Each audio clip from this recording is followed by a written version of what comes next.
Dear students, मैं आज video मध्य परिसर के स्टूडेंट के लिए बहुत ही मजेदार और इंपॉर्टेंट वीडियो लेकर आया हूं। वो क्या है, आप लोग थंबनेल में देख पा रहे हैं। क्या है वो? मध्य परिसर 2025 life science marathon 2 marks SKUs.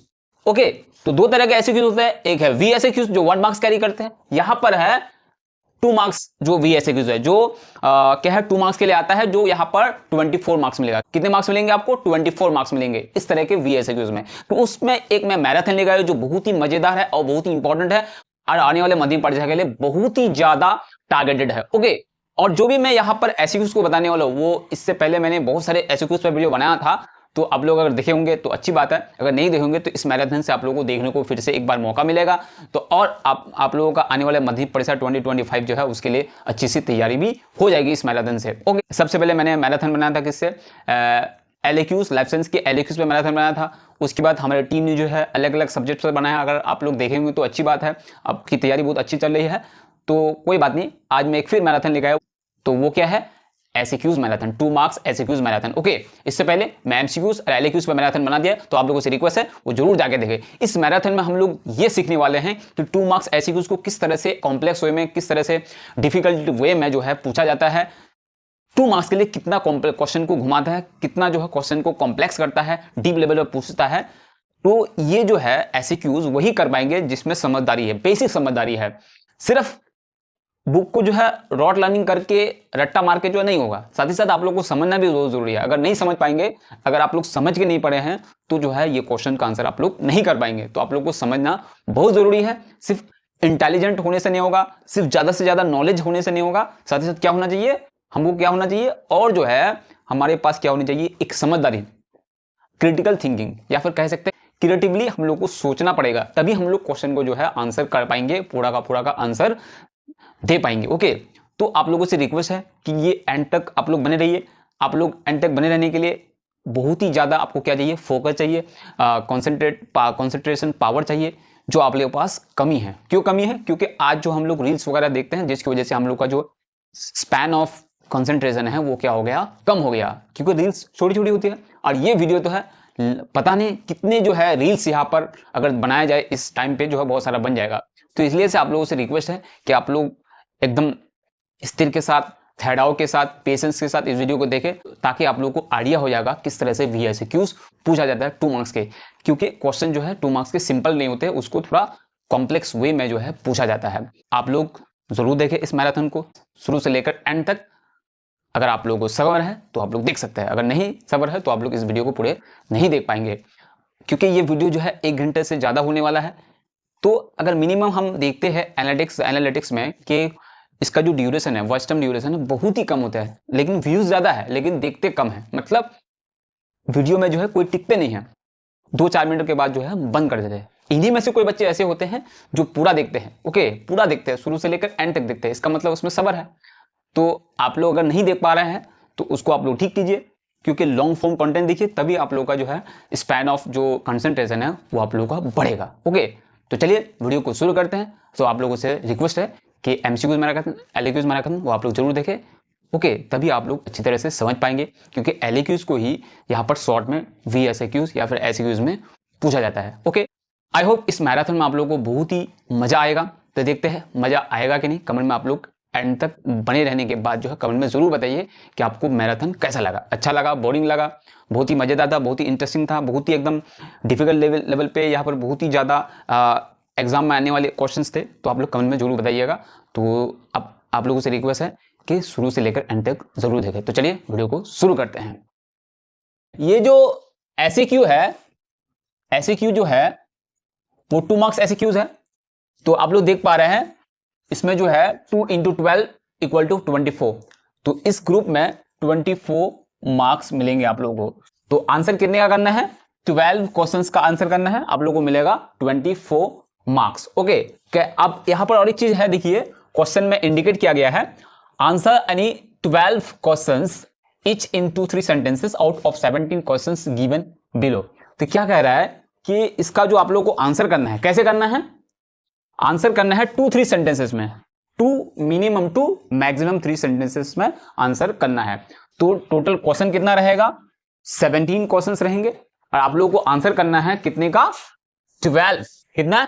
12 question का आंसर करना है, 12। इसलिए 2 इंटू 12 इक्वल टू 24 मार्क्स मिलेंगे आप लोगों को। तो इससे पहले मैंने बहुत सारे वीडियोस बनाए हैं एसक्यूज पर, भी एसक्यूज पर, अगर आप लोग नहीं देखें तो ये वीडियो जरूर देखें। ये बहुत ही जो है इंपॉर्टेंट वीडियो को डिजाइन किया गया है आने वाले मध्य परीक्षा 2025 के लिए। अगर आप लोगों में पेशेंस है, आप लोगों में अगर सब्र है तो ये वीडियो एंड तक आप लोग जरूर देखेंगे। अगर सब्र नहीं है आप लोग नहीं देख पाएंगे, चाहने से भी नहीं पाएंगे आप लोग। ओके, तो शुरू करते हैं। तो यहां पर मैं बहुत सारा बताऊंगा, लेकिन यहां पर एक मॉडल के हिसाब से भी बता रहा हूं। शुरू होता है क्वेश्चन नंबर 3 से, इसलिए 3.1।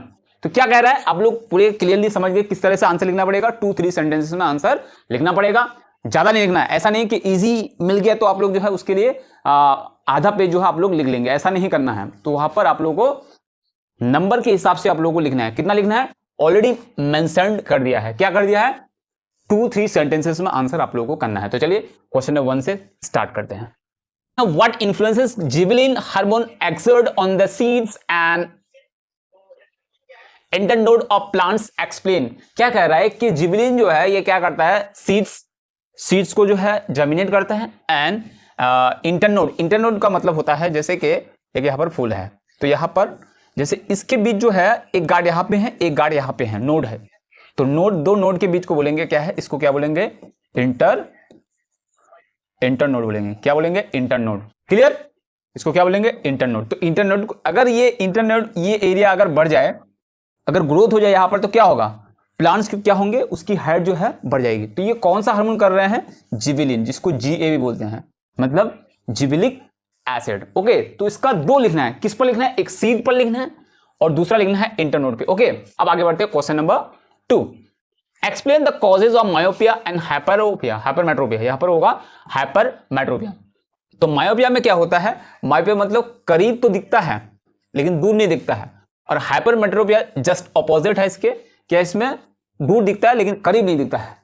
ओके, तो ये इसके कॉजेज क्या है, इसके कॉजेज है कि जो आईबॉल है ये ज्यादा क्या होता है, मतलब लेंथ ज्यादा बढ़ जाती है इसकी वजह से। और हाइपरमेट्रोपिया में इसमें क्या होता है, इसमें क्या होता है, जो आईबॉल है वो क्या होता है, चपटा होता है, फ्लैट हो जाता है, इसलिए जो है ये होता है ये बीमारी। अब आगे बढ़ते हैं क्वेश्चन नंबर 3 देखिए, द 2 रिफ्लेक्स एक्शन। यहां पर 2 रिफ्लेक्शन का एग्जांपल दिया है। क्या है, एक है sneezing and coughing, help and avoiding danger. Danger जो है ये अवॉइड करते हैं। क्या, स्नीजिंग एंड कफिंग। स्नीज का मतलब छींकना, जब कोई भी नाक में, जो हमारी नोज में कोई भी अनवांटेड चीजें अगर इंटर कर जाए तो हमें क्या आता है, जोर से जो है छींक आती है। इससे क्या होता है, जो अनवांटेड चीजें हैं वो बाहर निकल जाए। तो ये इससे क्या होगा, हमारे लिए फायदा ही है। जो डेंजर है वो क्या होगा, अवॉइड हो जाते हैं इससे। और जो खांसी है बिल्कुल वो भी वैसा ही है। अगर हमारी जो एयर पाइप है तो उसमें अगर कोई अनवांटेड चीजें चली जाती है तो उसमें क्या होता है, हम लोग को खांसी आती है। तो इस तरह से आप एक्सप्लेन करना है।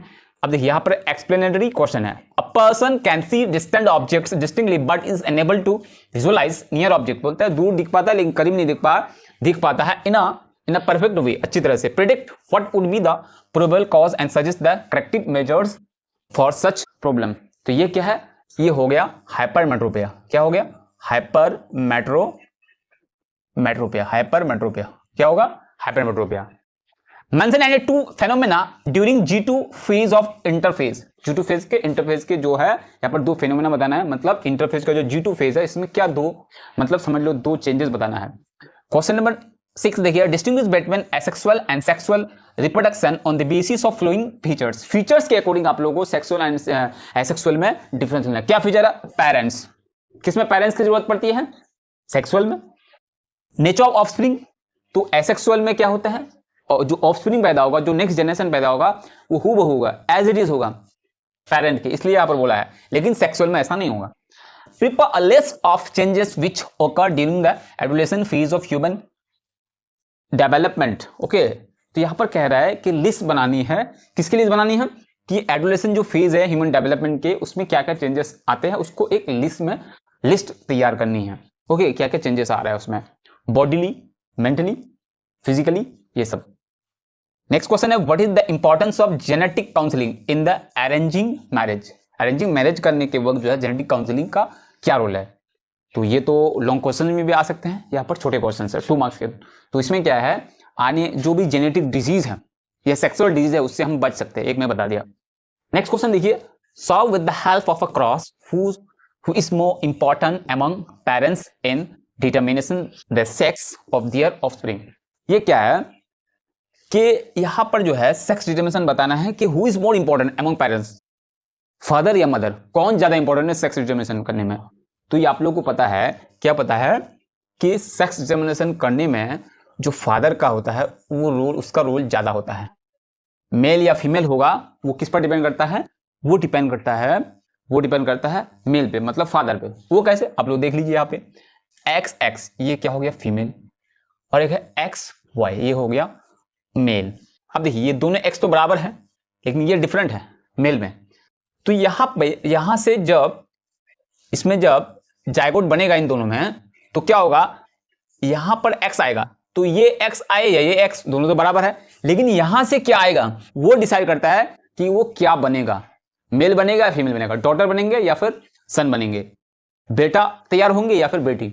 तो कौन डिसाइड करेंगे, मेल। क्यों, कि अगर इससे मेल से इसमें तो ए एक्स आए या ये फिर कोई फर्क नहीं पड़ता, लेकिन अगर इससे जो आएगा वो फर्क करेगा। अगर मान लेते हैं इसमें एक्स आते हैं तो डबल एक्स हो जाता है, इसका मतलब फीमेल। अगर ये वाई आ जाते हैं तो क्या हो गया, एक्स वाई, तो हो गया मेल। तो हम लोग कह सकते हैं कि जो फादर है ज्यादा, कह सकते हैं नहीं, कहना ही पड़ेगा हम लोग, मेल जो है ज्यादा इंपॉर्टेंट है सेक्स डिटर्मिनेशन में। ओके, आई होप आप लोग क्लियरली समझ पाए। अब आगे बढ़ते हैं, नेक्स्ट क्वेश्चन देखिए, write the name of two genetic disease which are express in human population. Human population में दो जेनेटिक डिजीज का नाम बताएं जो ह्यूमन पॉपुलेशन में ज्यादातर दिखते हैं। तो तीन है, तीन में से दो का आप लोगों को नाम बताना है, बुक में ऑलरेडी दो है, तीन है। Explain how do worker bees communicate the information to the other worker bees. Worker bees behave when they spot any source of food. क्या होता है जब हनी बीज सब क्या करते हैं, कोई भी सोर्स ऑफ फूड दिखता है उन लोगों को, तो वो अदर वर्कर बीज को कैसे बताते हैं, तो कम्युनिकेट करे। तो वो कौन से कम्युनिकेट है, वो कम्युनिकेशन है क्या, वोगल डांस। क्या है, वोगल डांस। तो वोगल डांस के थ्रू अपने पार्टनर्स को, अपने अदर वर्कर बीज को बताते हैं कि सोर्स ऑफ फूड किस तरफ है, कितनी दूरी पे है। ओके, नेक्स्ट क्वेश्चन है, prepare a list of roles of air sacs of pigeon play to fly in the air. Air में जो है एयर सेक्स होते हैं, उसका बताना है, उसका लिस्ट तैयार करना है, क्या रोल है। नेक्स्ट क्वेश्चन देखिए, structure and function indicating the nature of evolution based on the above two feature establish the concept of analogous organ with the help of proper example. तो एनालॉगस ऑर्गन में दो यहाँ पर feature बताना है, क्या structure कैसा होता है, फंक्शन क्या होता है। ओके, उसके बाद देखिए इंडिकेटिंग द, कौन सा उसमें जो है एवोल्यूशन होता है। जैसे आप लोगों को मैंने एक फॉर्मूला बताया था HD और एक है AC। तो होमोलोगस ऑर्गन में होता है डाइवर्जेंट एवोल्यूशन और एनालॉगस ऑर्गन में क्या होता है, कन्वर्जेंट एवोल्यूशन। ओके, तो ये भी लिखना है आप लोगों को। नेक्स्ट क्वेश्चन देखिए, list the harmful effects of following pollutants. तो ये जो पोल्यूटेंट जिससे पोल्यूशन होती है, तो यहाँ पर पोल्यूटेंट ग्रीन हाउस गैस है, तो उससे क्या होगा, ग्लोबल वार्मिंग इंक्रीज होंगे। SPM से क्या होगा, अस्थमा हो सकता है। Chemical fertiliser use in agriculture, इससे क्या होगा, इससे डिजीज होंगे। सॉइल पोल्यूशन होंगे। नॉन बायोडिग्रेडेबल केमिकल, इससे क्या होंगे, इससे अलग अलग तरह के डिजीज होंगे और क्या होंगे, सॉइल पोल्यूशन होंगे और क्या होंगे, कह सकते हैं एनवायरमेंटल पोल्यूशन। नेक्स्ट क्वेश्चन देखिए, invasion of exotic species causes reduction in biodiversity. जो बाहर से जो हम स्पीसीज लेके आएंगे तो उस स्पीसीज से क्या होता है, बायोडाइवर्सिटी को नुकसान पहुंचता है, उसकी बर्बादी होती है। Establish validity of this statement with the two example with reference to India. तो एक एग्जांपल दो एग्जांपल देकर समझाना है कि ऐसा क्यों हो सकता है। क्योंकि बाहर से जो स्पीसीज आते हैं, यहाँ पर ऑलरेडी जो एग्जिस्टिंग स्पीसीज है उनको क्या होता है, नुकसान हो जाए। उनकी जो लाइफ स्टाइल है, उनकी जो एडेप्टेशन है, उसमें क्या होते हैं, उसको रोकते हैं, इसलिए। नेक्स्ट क्वेश्चन देखिए, discuss any two rules of peoples biodiversity register. People biodiversity register के जो है दो रोल बताना है इन कंजर्विंग लोकल बायोडाइवर्सिटी। तो क्या है रोल है, उससे हम क्या होता है, बायोडाइवर्सिटी को बिल्कुल इजीली जो है उसको कंजर्व कर सकते हैं। क्योंकि लोकल एरिया के जो लोग हैं उनको ज़्यादा पता होता है वहाँ के बायोडाइवर्सिटी में, तो उसकी हेल्प से क्या कर सकते हैं, हम वहाँ की बायोडाइवर्सिटी को हम बचा सकते हैं, उसको कंजर्व कर सकते हैं। नेक्स्ट क्वेश्चन की तरफ मूव करते हैं। Right the names of one endangered plant. Endangered plant जो खतरे में है, एंड वन इंडेंजर्ड एनिमल। एक एनिमल जिंको, याद रखिए जिंको, ठीक है, जिंको। और एक है इंडेंजर्ड एनिमल, ये तो कोई भी है, टाइगर भी हो सकता है, लायन भी हो सकता है, रिनोसेरस भी हो सकता है, कोई भी हो सकता है। Of the eastern Himalaya biodiversity hotspot. Okay, यहाँ पर बोल दिया है। तो आप लोग समझ गए, मैं पूरे 17 का आप लोगों को समझा के दिया। तो आप लोगों को कितना आंसर करना है, 12 का आंसर करना है। कितने का, 12 का आंसर करना है। लेकिन मैं यहाँ पर और सिर्फ यही नहीं बताऊंगा, और बताऊंगा, बहुत सारा बताऊंगा। एक सेट के हिसाब से मैंने बताया, अब सारे क्वेश्चन को 2 मार्क्स को यहाँ पर मैं बताने वाला हूँ। तो देखते हैं, आगे बढ़ते हैं। अब मिक्सअप देखेंगे हम लोग। नेक्स्ट क्वेश्चन देखिए, name one artificial hormone and its application in plant. तो आर्टिफिशियल हार्मोन जो साइंटिस्ट लोगों ने फैक्ट्रीज में तैयार किया है उसको बोलते हैं आर्टिफिशियल हार्मोन, जो नेचुरल हार्मोन के तरह ही फंक्शन करते हैं।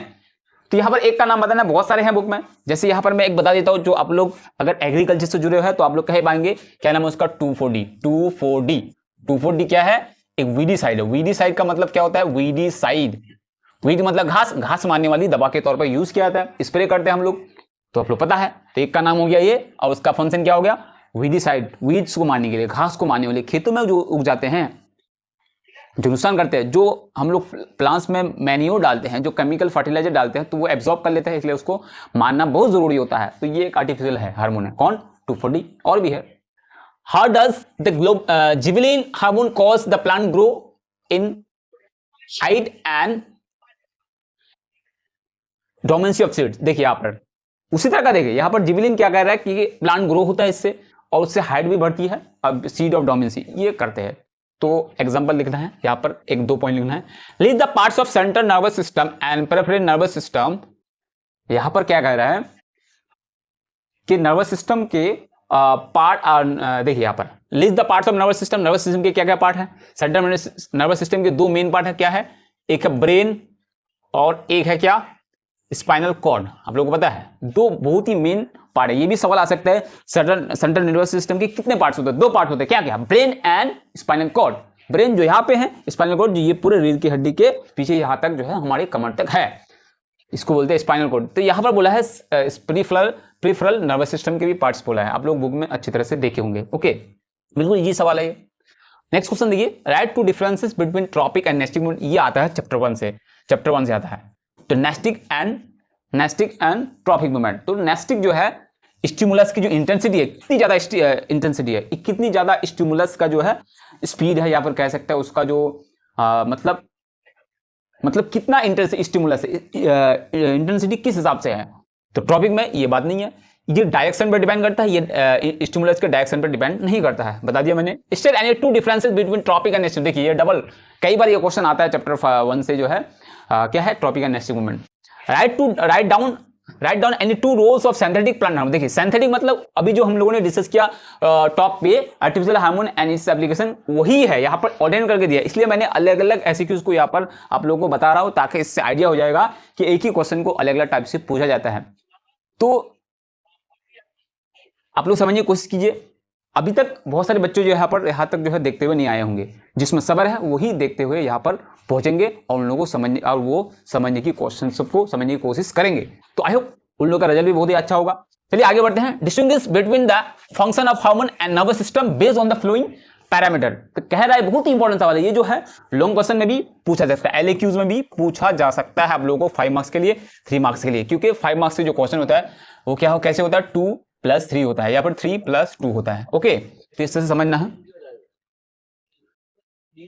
तो यहां पर कह रहा है कि जो डिफरेंस लिखना है function of hormone and nervous system के फंक्शन में, क्या डिफरेंस है। तो डिफरेंस जो अपने मन से कुछ भी हवाबाजी करके नहीं लिखना है। तो यहां पर क्या कह रहा है, कुछ पैरामीटर भी दिएगा अपने मन से, जो आप लोगों को पता है लिखना तो वही है, लेकिन समझना है कि कब लिखना है, कैसे लिखना है। तो देखिए नेचर ऑफ फंक्शन, पहला जो डिफरेंस लिखना है फंक्शन पर लिखना है, कि काम करने का जो तरीका होता है। हार्मोन क्या होता है, स्लो काम करता है, धीरे धीरे, और जो नर्वस सिस्टम फास्ट, इलेक्ट्रिसिटी जैसा, ठीक है। तो ये डिफरेंस हो गया। फिट, अब जो हार्मोन जो काम करता है, काम करने फिट मतलब उसका जो है रिजल्ट क्या होता है, एंड रिजल्ट क्या होता है। एंड रिजल्ट क्या होता है, एंड रिजल्ट ये होता है हार्मोन अपना काम करके खत्म, बॉडी से उसका कोई यूज नहीं, दोबारा यूज नहीं, खत्म, वो फिनिश, खत्म। उसके क्या होता है, नर्वस सिस्टम क्या होता है, वो खत्म नहीं होता है। नर्वस सिस्टम खत्म होने, इतना नर्वस सिस्टम कैसे बनेगा। पेस ऑफ फंक्शन, फंक्शन कितने देर तक रहता है। देखिए नर्वस सिस्टम जो है तेज काम होता है, लेकिन इसका फंक्शन जो है थोड़ी देर के लिए ही रहता है, उसके बाद खत्म हो जाता है। जैसे मच्छर बैठता है उसको भगा देते हैं, तो ऐसा नहीं कि हम लोग ऐसे ही हाथ रह जाता है, हटा भी लेते हैं ना, उसका एक्शन खत्म हो जाता है। लेकिन हार्मोन जो काम करता है उसका एक्शन तो धीरे धीरे करता है, लेकिन क्या होता है, वो उसका जो एक्शन होता है, उसका जो काम रहता है, उसका असर जो है बहुत दिनों तक या फिर रह जाता है परमानेंटली। जैसे हार्मोन की वजह से हमारी ग्रोथ होती है, तो ऐसा नहीं कि हार्मोन वो खत्म होने के बाद हमारी ग्रोथ जो है खत्म हो जाएगी, फिर से वही से शुरू होगी जहां से ओरिजिनल थी, ऐसा नहीं होगा। टाइम और स्पैन फंक्शन, तो अभी मैंने बताया क्या होगा, नर्वस सिस्टम का जो फंक्शन है ये जो है कम होता है और हार्मोन का ज्यादा होता है। तो ये जो है इतना पॉइंट नहीं होगा, यहाँ पर थोड़ा क्वेश्चन मिस्टेक हो सकता है, क्या, क्योंकि इतना पॉइंट्स नहीं होगा, 2 मार्क्स है ना, 2 पॉइंट हो सकता है। अब लोग याद देखिए, पूरा मैं बता दिया। नेक्स्ट क्वेश्चन बहुत ही इंपॉर्टेंट है, a person can see distant object distinctly but it is unable to visualise near object. इस तरह का मैंने सॉल्व किया कि एक आदमी दूर तो दिख सकता है लेकिन करीब जो है नहीं देख पाता है, तो क्या है वो, हाइपरमेट्रोपिया।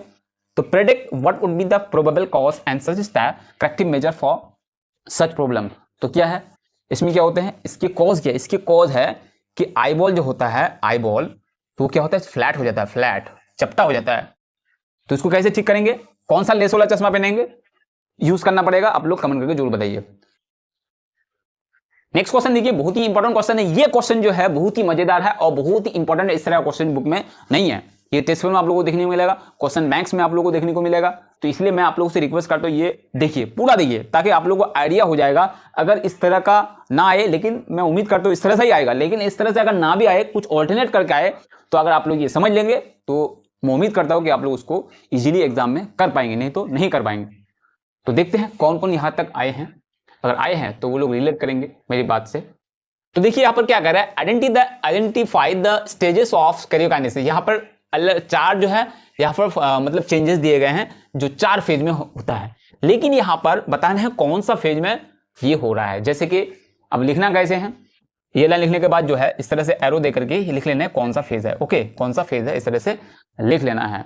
सबसे पहले बोलता है कि alignment of chromosome along the equatorial region, ये आप लोगों को पता है 4 फेजेस है, prophase, metaphase, anaphase and telophase. तो ये जो हो रहा है alignment of chromosome along the equatorial region, equatorial region में क्रोमोसोम क्या होता है, अलाइंड हो जाती है, तो ये होगा मेटाफेज। क्या होगा, मेटाफेज, मेटाफेज। अब देखिए disappearance of nuclear membrane and nucleotide, disappear हो जाता है, डिसअपियर किसमें होता है, प्रोफेज में होता है, किसमें होता है, प्रोफेज में होता है। डिसअपियर, रीअपियर होता है किसमें, टेलोफेज में। अब देखिए रीअपियर यहां पर बोला है movement of chromosome towards the opposite pole, ये किसमें होगा, ये आप लोगों को बता रहा हूं क्या होगा, ये किसमें होगा, पोल में क्या होता है, क्रोमोसोम सब क्या होता है, ऑपोजिट पोल में चला जाता है। अब देखिए लास्ट वाला क्या, रीअपियरेंस ऑफ न्यूक्लियर, देखिए इसका ऑपोजिट है, बी का ऑपोजिट है, तो बी का ऑपोजिट ज्यादातर माना जाता है टेलोफेज, ओके। तो क्या है रीअपियरेंस, यहां पर डिसअपियर का रीअपियर हो जाता है, किसका, सेम टू सेम है, न्यूक्लियर मेम्ब्रेन एंड न्यूक्लियर, ये होगा टेलोफेज, टेलो मतलब लास्ट, लास्ट वाला फेज। तो देखिए ऐसे आंसर करना है, आप लोग देख के घबराइएगा नहीं, ये क्वेश्चन इस तरह से करना पड़ेगा। देखिए मेहनत भी ज्यादा नहीं लगेगा, क्या लगेगा, सिर्फ समझना पड़ेगा, समझना बहुत जरूरी है, बेसिक अंडरस्टैंडिंग के हिसाब से आंसर करना पड़ेगा। तो सिर्फ क्या है, ये लाइन से उतार के जो है आप लोग क्या करना है, इस तरह से नाम सब इंडिकेट कर देना है, ओके। अब आगे बढ़ते हैं, distinguish between mitosis plant cell and mitosis in animal cell on the basis of following points. Plant mitosis and animal mitosis के बीच जो है डिफरेंस बताना है, पैरामीटर दिए गए, दो डिफरेंस बताना है। Formation of spindle fibre, spindle fibre किसमें बनता है, प्रोसेस ऑफ साइटोकिनेसिस, साइटोकिनेसिस जो है उसका प्रोसेस कैसे होता है। अब लोगों को पता है प्लांट में क्या होता है, प्लांट में क्या होता है, सेल प्लेट बनता है। नेक्स्ट क्वेश्चन देखिए, which agents perform the function of pollination in the flowing. ये क्वेश्चन मैं आप लोगों को सॉल्व करने के लिए दूंगा, आप लोग कमेंट में जरूर बताइए। मैं एक बता देता हूं क्या है, यहाँ पर कह क्या रहा है कि यहाँ पर 4 एग्जाम्पल दिए हैं प्लांट्स के। तो कह रहा है इन प्लांट्स में कि कौन सा वो एजेंट है जो पॉलिनेशन करवाता है। पैडी किसके थ्रू होता है, हाइड्रिला किसके थ्रू, सीमल, इसमें एजेंट कौन है, पॉलिनेशन तो सब में होता है लेकिन एजेंट कौन है, पॉलिनेशन करवाता कौन है, ठीक है। तो जैसे मैं एक बता देता हूं, हाइड्रिला का हो गया वाटर, वाटर क्या है, पॉलिनेटेड है, उसको हाइड्रोफिली बोलते हैं।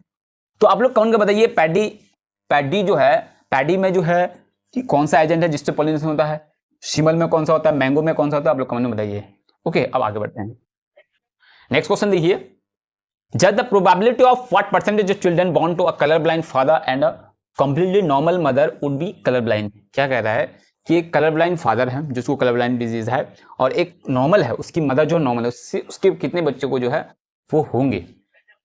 तो ये आप लोगों को बुक में अलग अलग जो है क्रॉस सेक्शन वाला, क्रॉस रिलेटेड इस तरह का क्वेश्चन है, तो आप लोग देख सकते हो वहां पे। अगर आप लोग नहीं होगा तो कमेंट करके जरूर बताइए, इस पर मैं एक वीडियो बनाऊंगा। नेक्स्ट क्वेश्चन देखिए, write two reasons behind selection of pea plant. इतना इजी क्वेश्चन देगा, ये पता नहीं, दे दिया, चलो सॉल्व कर लेते हैं। Write two reason behind selection of pea plant by Mendel for his experiment on the heredity. Heredity की जो एक्सपेरिमेंट किया था मेंडल ने, उसके लिए उसने क्या किया था, पी प्लान को चूज किया था। किसको? पी प्लान को चूज किया था। क्या रीजन होंगे, क्या रीजन होंगे, ये तो बताना नहीं पड़ेगा, आप लोगों को पता है। नेक्स्ट क्वेश्चन देखिए, solve with the help of a cross who is more important. इसका मैंने अभी सॉल्व किया, जस्ट अभी सॉल्व किया थोड़ी देर पहले। आगे वाला जो है सेट है उसमें, तो आप लोग देख लीजिए। अगर वहां तक अगर आप लोग देखेंगे तो कोई बात नहीं, अगर नया है, जो नया जुड़े है तो आगे जाके देख सकते हैं। थोड़ी तो मेहनत करनी पड़ेगी सबको। देखिए, what are the rules of swim bladder in rohu fish. Rohu fish या डायरेक्ट फिश हो जाता है, फिश भी हो सकता है, तो रोहू फिश ना देकर के यहाँ पर डायरेक्ट फिश अगर देगा, फिश में स्विम ब्लैडर का क्या रोल है, तो फिश इसके हिसाब से वो क्या करते हैं, अपने हिसाब से एज द फिश विश, जिस तरह से फिश जो है लगता है किस डीपनेस में हमको तैरना है, स्विमिंग करना है, तो उसके हिसाब से क्या करते हैं, स्विम ब्लैडर जो है काम करता है। किसमें? फिश में। तो ये बिल्कुल क्या होता है, सबमरीन की तरह होता है। किसमें होता है? सबमरीन। जिससे आप लोग देखोगे सबमरीन में क्या होता है, दो टैंक होता है। तो इसमें जब डीप में जाना होता है तो इसमें पानी भर लेते हैं। क्या होता है? इसमें पानी भर लेता है। तो पानी भरने से क्या होता है, वेट ज्यादा हो जाता है, तो वेट जाने ये पानी के नीचे जो है चले जाता है। लेकिन जब इसको ऊपर आना होता है, ऊपर जब चलना होता है, तो क्या करता है, वो खाली कर देता है। बिल्कुल वैसा ही फिश जो है, ये समझ लो नेचुरल सबमरीन है। ओके, सबमरीन आप लोगों को देखे होंगे। अब आगे बढ़ते हैं। नेक्स्ट क्वेश्चन देखिए, नेक्स्ट क्वेश्चन क्या है, right 4 important features modified in the evolution of horse. Evolution of horse जो है, पहले वाले घोड़े आप लोग देखेंगे बिल्कुल छोटा सा इतना सा है, तो वो आज जो है बहुत बड़ा सा, इतना सा ऊंचा सा घोड़ा जो हम लोग को मिला है, किसके थ्रू? एवोल्यूशन के थ्रू। तो उसमें क्या क्या चेंजेस है, आप लोग घोड़ा को देख कर आप बोलिए कि वहां से लेकर आज के घोड़ा तक क्या क्या चेंजेस आया। क्या क्या चेंजेस आया? हाइट में इंक्रीज हुआ है। ओके, उसका जो उंगली था पहले फिंगर से, वो क्या हो गया, अब वो हो गया खुर हो गया, नेल हो गया। और क्या बन गया, एक चीज हम लोग ऐड कर सकते हैं, उसकी जो साइज है, हाइट है, वो इंक्रीज हो गया है। और एक उसका जो गुड लुकिंग है वो भी बढ़ गया है। अभी वाला घोड़ा देखेंगे तो बहुत ही ज्यादा देखने में जो है अच्छा लगता है। ठीक है। हाउ डू वॉकर बीज कम्युनिकेट विद द इंफॉर्मेशन, ये अभी सॉल्व किए, किस तरह से करते हैं, वोगल डांस करके। आप लोगों को पता है वोगल डांस जो एट की तरह होता है। ठीक है। When the spot, ये तो हो गया। One of the probable associate with the ever increasing population is destruction of wetland। तो कह रहा है कि बहुत ज्यादा पॉपुलेशन बनने से क्या होता है, डिस्ट्रक्शन ऑफ वेटलैंड होता है। क्या होता है? पॉपुलेशन बनने से एक रीजन बताया है कि पॉपुलेशन बनने से क्या कॉन्सिक्वेंसेस देखने को मिलता है, क्या रिजल्ट होता है, क्या इफेक्ट पड़ता है। क्या होता है?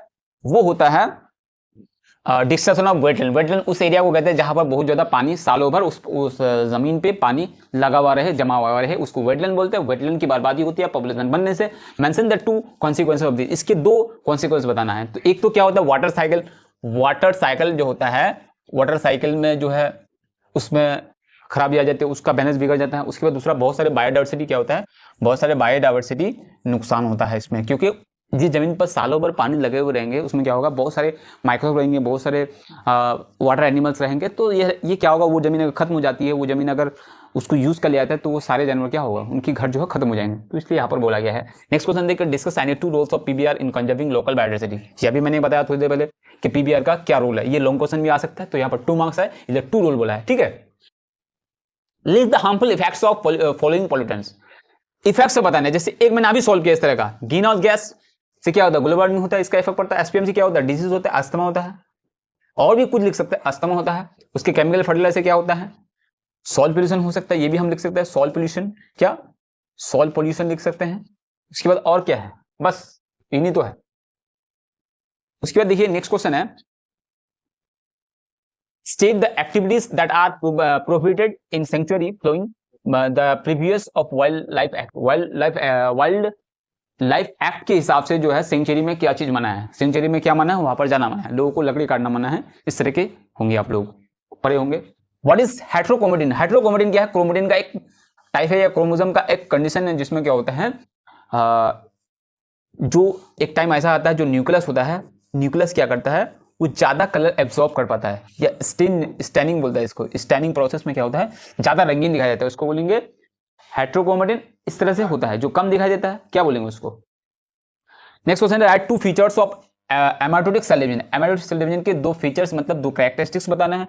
तो 2 मार्क्स का, इसलिए 2 पॉइंट लिखना है। तो क्या है, एमाटोटिस में क्या होता है, स्पेंडल फाइबर जो है नहीं बनते हैं, और स्पेंडल फाइबर नहीं बनते, ये बैक्टीरिया में होता है, मतलब बिल्कुल लोअर क्वालिटी के एनिमल्स में होती है, बैक्टीरिया में होता है। ओके। नेक्स्ट क्वेश्चन देखिए, mention 2 significance of cell cycle. Cell cycle कि इंपॉर्टेंस आप लोगों को बताना है। सेल साइकिल इंपॉर्टेंट बहुत है, इनके बिना सेल साइकिल में क्या होता है, इंपॉर्टेंस ये है कि सेल साइकिल अगर नहीं होगा तो सेल डिवीजन की अगली जो सेल डिवीजन है वो होगा नहीं, एक सेल डिवीजन का दूसरी सेल डिवीजन जो है ये होगा ही नहीं। तो इसके लिए क्या चाहिए, सेल डिवीजन, सेल साइकिल जो होना बहुत जरूरी है। सेल साइकिल में क्या होता है, एक सेल डिवीजन खत्म होने के बाद दूसरी सेल डिवीजन होने तक जो है उसकी तैयारी होती है, उसकी जस्ट तैयारी प्रिपरेशन होती है कि अगली सेल डिवीजन बहुत ही ज्यादा बेहतर तरीके से हो। तब आगे बढ़ते हैं, what is incomplete dominance. Incomplete dominance क्या है, एक मेंडल का दिया हुआ एक कॉन्सेप्ट है जिसमें क्या होता है, जो मेंडल के जो लॉ है, लॉ ऑफ सेग्रीगेशन, ओके, तो ये लॉ को ब्रेक करता है कौन, इनकम्प्लीट डोमिनेंस। तो मेंडल की पहला लॉ जो है उसमें क्या कहता है कि दो ऑपोजिट कॉन्ट्रास्टिंग कैरेक्टर जब क्रॉस करते हैं,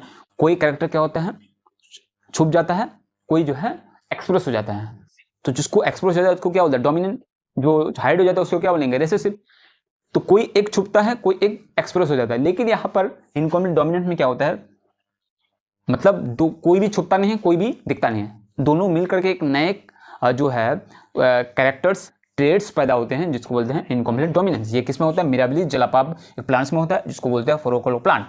मैं यहाँ पर एग्जांपल भी बता दिया, यहाँ पर बोला भी है। अब आगे बढ़ते हैं, what is the cause of colour blindness. Colour blindness के कॉज क्या है, ये क्रोमोसोम में खराबी की वजह से होता है। आप लोग डिटेलिंग में बुक में पढ़े, तो इजी क्वेश्चन है। अब आगे बढ़ते हैं, नेक्स्ट क्वेश्चन देखिए, state the second law of Mendel related to inheritance. देखिए लॉ सब भी याद रखना होगा। फर्स्ट लॉ, अब शॉर्ट में ये क्वेश्चन पूछ सकता है, what is the name of first law of Mendel, first law of heredity, first law of Mendel related to heredity. इस तरह से क्वेश्चन हो सकता है कि हेरिडिटी रिलेटेड जो है दूसरा लॉ क्या है, दूसरा लॉ बोला है यहाँ पर। तो दूसरा लॉ का या मेंडल का या हेरिडिटी का जो दूसरा लॉ है उसका नाम क्या है, law of independent assortment.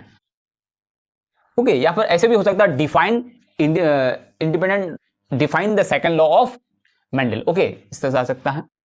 Mention one adaptive benefits of pneumatophore in Sundar. Sundar plant में क्या होता है, बेनिफिट बताना है किसका, न्यूमेटाफोर का। न्यूमेटाफोर का बेनिफिट क्या है कि वो जो पौधा होता है वहां पर बहुत ज्यादा जो लैंड है बहुत सॉल्टी होता है, तो उसमें जो सही से मतलब क्या है, गैस को जो है एब्जॉर्ब नहीं कर पाते हैं, एक्सचेंज नहीं कर पाते। तो उसके लिए क्या होता है, न्यूमेटाफोर जमीन से ऊपर बाहर जाता है, इनडायरेक्टली जो है एटमॉस्फेयर से गैसों का एक्सचेंज करता है, ये फायदा होगा।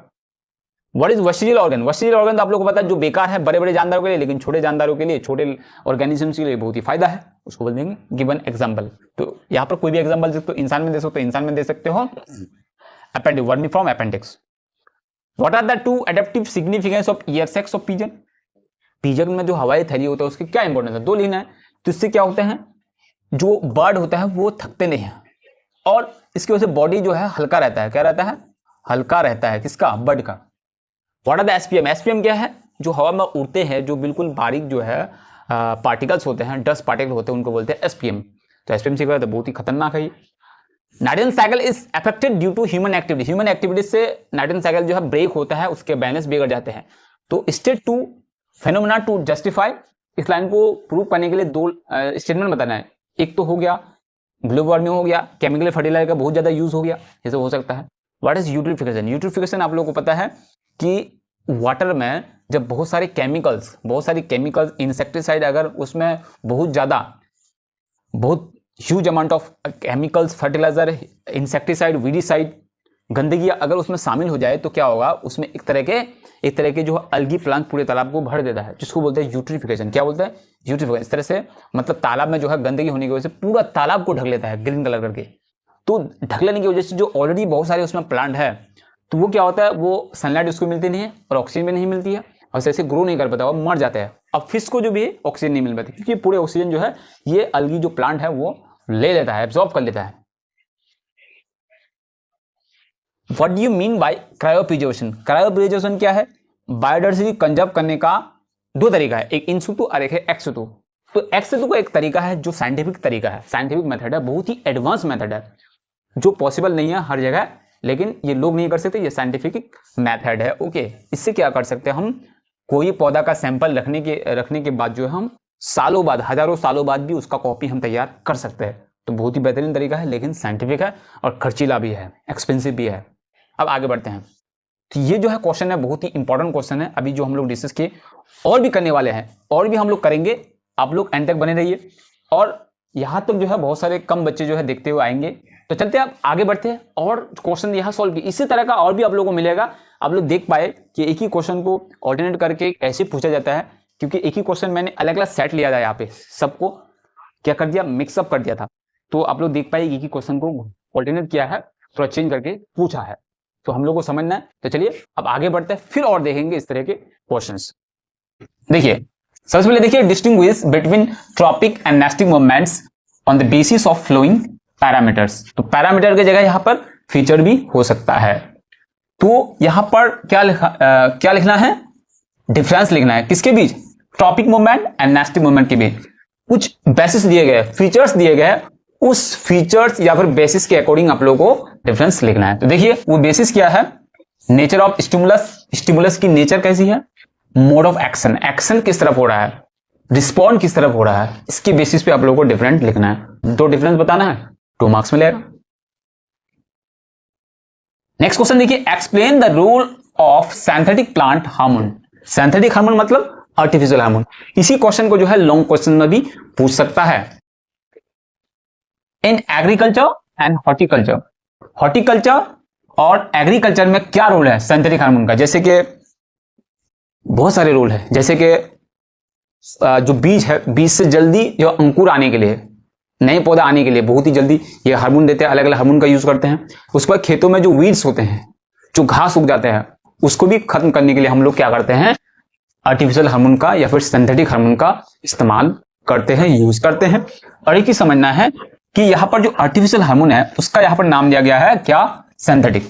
क्यों ऐसा, सिंथेटिक का मतलब होता है सिंथेसाइज, मतलब कि कई चीजों को मिलाकर एक नई चीज बनाया जाता है, उसमें कई केमिकल्स होते हैं, उन केमिकल्स को मिला करके क्या बनाते हैं, एक हार्मोन है, इसलिए सिंथेटिक हार्मोन। नेक्स्ट क्वेश्चन देखिए, LH एंड ICSH ये दोनों हार्मोन है, luteinizing hormone, control the secretion of hormones of reproductive glands of human body. देखिए यहां पर कह रहा है, एक स्टेटमेंट दिया है, उसके बेसिस जो है एक क्वेश्चन किया है, क्या है कि LH एंड ICSH जो है कंट्रोल करता है, क्या कंट्रोल करता है, secretion of hormones of reproductive gland. Reproductive gland जो है, जैसे कि मेल का क्या है, टेस्टिस है, और फीमेल का क्या है, ओवरी है। तो इनसे हार्मोन जो सीक्रेशन होगा उसको कंट्रोल करेगा, कौन करेगा, LH एंड ICSH। आप लोगों को पता है ये कौन सा हार्मोन है, जो पिट्यूटरी ग्लैंड से रिलीज होते हैं। तो ये क्या करते हैं, रिप्रोडक्टिव ग्लैंड से जो हार्मोन रिलीज होता है उसको कंट्रोल करता है। जज, अब क्वेश्चन क्या कहता है, देखिए, जज the validity of the statement, statement को जो है वैलिड करना पड़ेगा, प्रूव करना पड़ेगा कि ये सच है क्या। तो इसका मतलब जो LH और ICSH का जो काम है वहां पर आप लोग को मिल जाएगा। नेक्स्ट क्वेश्चन देखिए, assess the role of GH on body growth and metabolism. Metabolism and growth, body growth में जो है GH हार्मोन का क्या रोल है वो लिखना है। तो आप समझ नहीं पाएंगे कि ये GH क्या है। GH मतलब ग्रोथ हार्मोन, क्या है, GH का मतलब ग्रोथ हार्मोन, और ग्रोथ हार्मोन किसको बोलते हैं, STH को। STH means somatotropic hormone, clear. तो क्योंकि ये जो STH हार्मोन है ये पूरे बॉडी की ग्रोथ के लिए बहुत ही काम करता है, जैसे कि बोन्स में, मसल्स में, ओके, तो इसलिए इसको ग्रोथ हार्मोन बोलते हैं, GH शॉर्ट में बोलते हैं। तो इसी का क्या रोल है, किसमें, body growth and metabolism. Next question देखिए, how muscles help pigeon to lift and sustain in the air. किस तरह से जो है मसल्स हेल्प करते हैं पिजन को, कबूतर को जो है ऊपर उठने में, and sustain the air, air में अपने बैलेंस को बनाए रखने में, तभी उड़ पाते हैं ऐसे करके। ओके, एकदम जब उड़ना बंद करते हैं ऐसे कर छोड़ देते हैं, फिर आस्ते से नीचे आ जाता है, फिर जब उसको ऐसे से करते हैं फिर ऊपर चला जाता है। ओके, नेक्स्ट क्वेश्चन देखिए, name 2 sex link recessive characters of human. तो ये तो बहुत इजी क्वेश्चन है। नेक्स्ट क्वेश्चन देखिए, mention the role of the following cell organelles and cell division. बोलता है कि सेल के एक जो आइडियल सेल होते हैं उसमें टोटल 14 पार्ट्स होते हैं। तो 14 पार्ट्स में से यहां पर बोला गया है कि यहां पर देखिए सेंट्रोसोम और राइबोसोम, इनका क्या रोल है, किसमें, सेल डिवीजन में क्या रोल है। अब सेंट्रोसोम से ही क्या होते हैं, सेंट्रियोल बनते हैं, जो क्रोमोसोम का, जो सेल डिवीजन का बहुत ही इंपॉर्टेंट पार्ट है। राइबोसोम क्या है, राइबोसोम जो है प्रोटीन तैयार करता है, क्या करता है, प्रोटीन तैयार करता है। इसीलिए राइबोसोम को क्या बोलते हैं, प्रोटीन, क्या बोलते हैं, प्रोटीन फैक्ट्री। क्योंकि जब सेल डिवीजन का टाइम आता है तो एनर्जी की बहुत ही ज्यादा जरूरत पड़ती है, इसलिए राइबोसोम क्या करते हैं, बहुत ही ज्यादा प्रोटीन प्रोड्यूस करना शुरू कर देते हैं, फैक्ट्री की तरह काम करते हैं। राइबोसोम अपने आप को डबल कर लेता है अपने आप को कई कॉपीज बना लेते हैं, जिससे सबको काम में लगा देते हैं कि प्रोटीन तैयार करो। सेल डिवीजन में बहुत ही ज्यादा जरूरत है। नेक्स्ट क्वेश्चन देखिए, the advantages leaf bud plays significant role in the natural vegetative propagation of plant. ये एडवांटेजियस जो लीफ है, वो बर्ड है, वो क्या करता है, बहुत ही इंपॉर्टेंट सिग्निफिकेंट रोल प्ले करता है vegetative propagation of plant. Okay, इसको एवेलुएट करना है, इसको प्रूव करना है। Evaluate the validity of the statement with the proper example. इसका तो एग्जांपल क्या है एडवांटेजियस लीफ बर्ड का, इसका है ब्रायोफाइलम।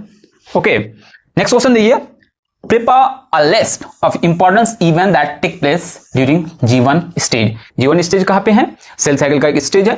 इसमें क्या क्या चेंजेस देखने को मिलता है, क्या क्या इवेंट्स होते हैं, क्या क्या इसमें फंक्शंस होते हैं, उसको एक लिस्ट बनाना है। ओके, G1 में आप लोग पढ़े होंगे। नेक्स्ट क्वेश्चन देखिए, नेक्स्ट क्वेश्चन है देखिए, evaluating the role of Golgi body. Golgi body एक जो क्या है, एक सेल का बहुत इंपॉर्टेंट पार्ट है। In the formation of primary cell, primary cell wall बनने में जो है गोल्गी बॉडीज का क्या रोल है during cytokinesis of plant cell. Plant cell में जब साइटोकाइनेसिस होता है, उसमें क्या होता है, गोल्गी बॉडीज की वजह से प्राइमरी सेल वॉल बनते हैं। तो वो लिखना है क्या रोल है। नेक्स्ट क्वेश्चन देखिए, solve with the help of a cross who is more important among parents in determining the sex of their offspring. Sex को डिटरमाइन करने में जो एनिमल्स या फिर ह्यूमन के पेट में, मतलब फीमेल के पेट में जो ऑफस्प्रिंग पैदा होते हैं, ओके, जो नेक्स्ट जनरेशन पैदा होते हैं, उसमें सेक्स डिटर्मिनेशन कैसे होता है, कौन ज्यादा रोल प्ले करता है। ओके, तो एक डायग्राम बना के एक क्रॉस से की हेल्प से दिखाना है। नेक्स्ट क्वेश्चन देखिए, state 2 conclusions desired from Mendel's monohybrid cross experiment. Monohybrid experiment से जो है क्या हमको कंक्लूजन ड्रॉ होता है, क्या नतीजा निकलता है उसका। ओके, एक मैं बता देता हूं, एक क्या है, मोनोहाइब्रिड से जो पहला लॉ है, लॉ ऑफ सेग्रीगेशन, वो निकालता है। नेक्स्ट क्वेश्चन देखिए, for correction of which defects in vision of eye spectacles of convex lenses and concave lenses are use. किस तरह की डिफेक्ट के लिए, किस तरह की, आप लोगों को मैं हिंट्स दे देता हूं, एक है मायोपिया, एक है हाइपरमेट्रोपिया। तो इनमें किसमें कौन सा लेंस वाला चश्मा यूज करते हैं ठीक करने के लिए, जो आई डिफेक्ट्स है। ओके, नेक्स्ट क्वेश्चन है, distinguish between axon and dendron. बहुत इजी क्वेश्चन है, न्यूरॉन के चैप्टर से है, एक्सोन एंड एंडोन में डिफरेंस लिखना है।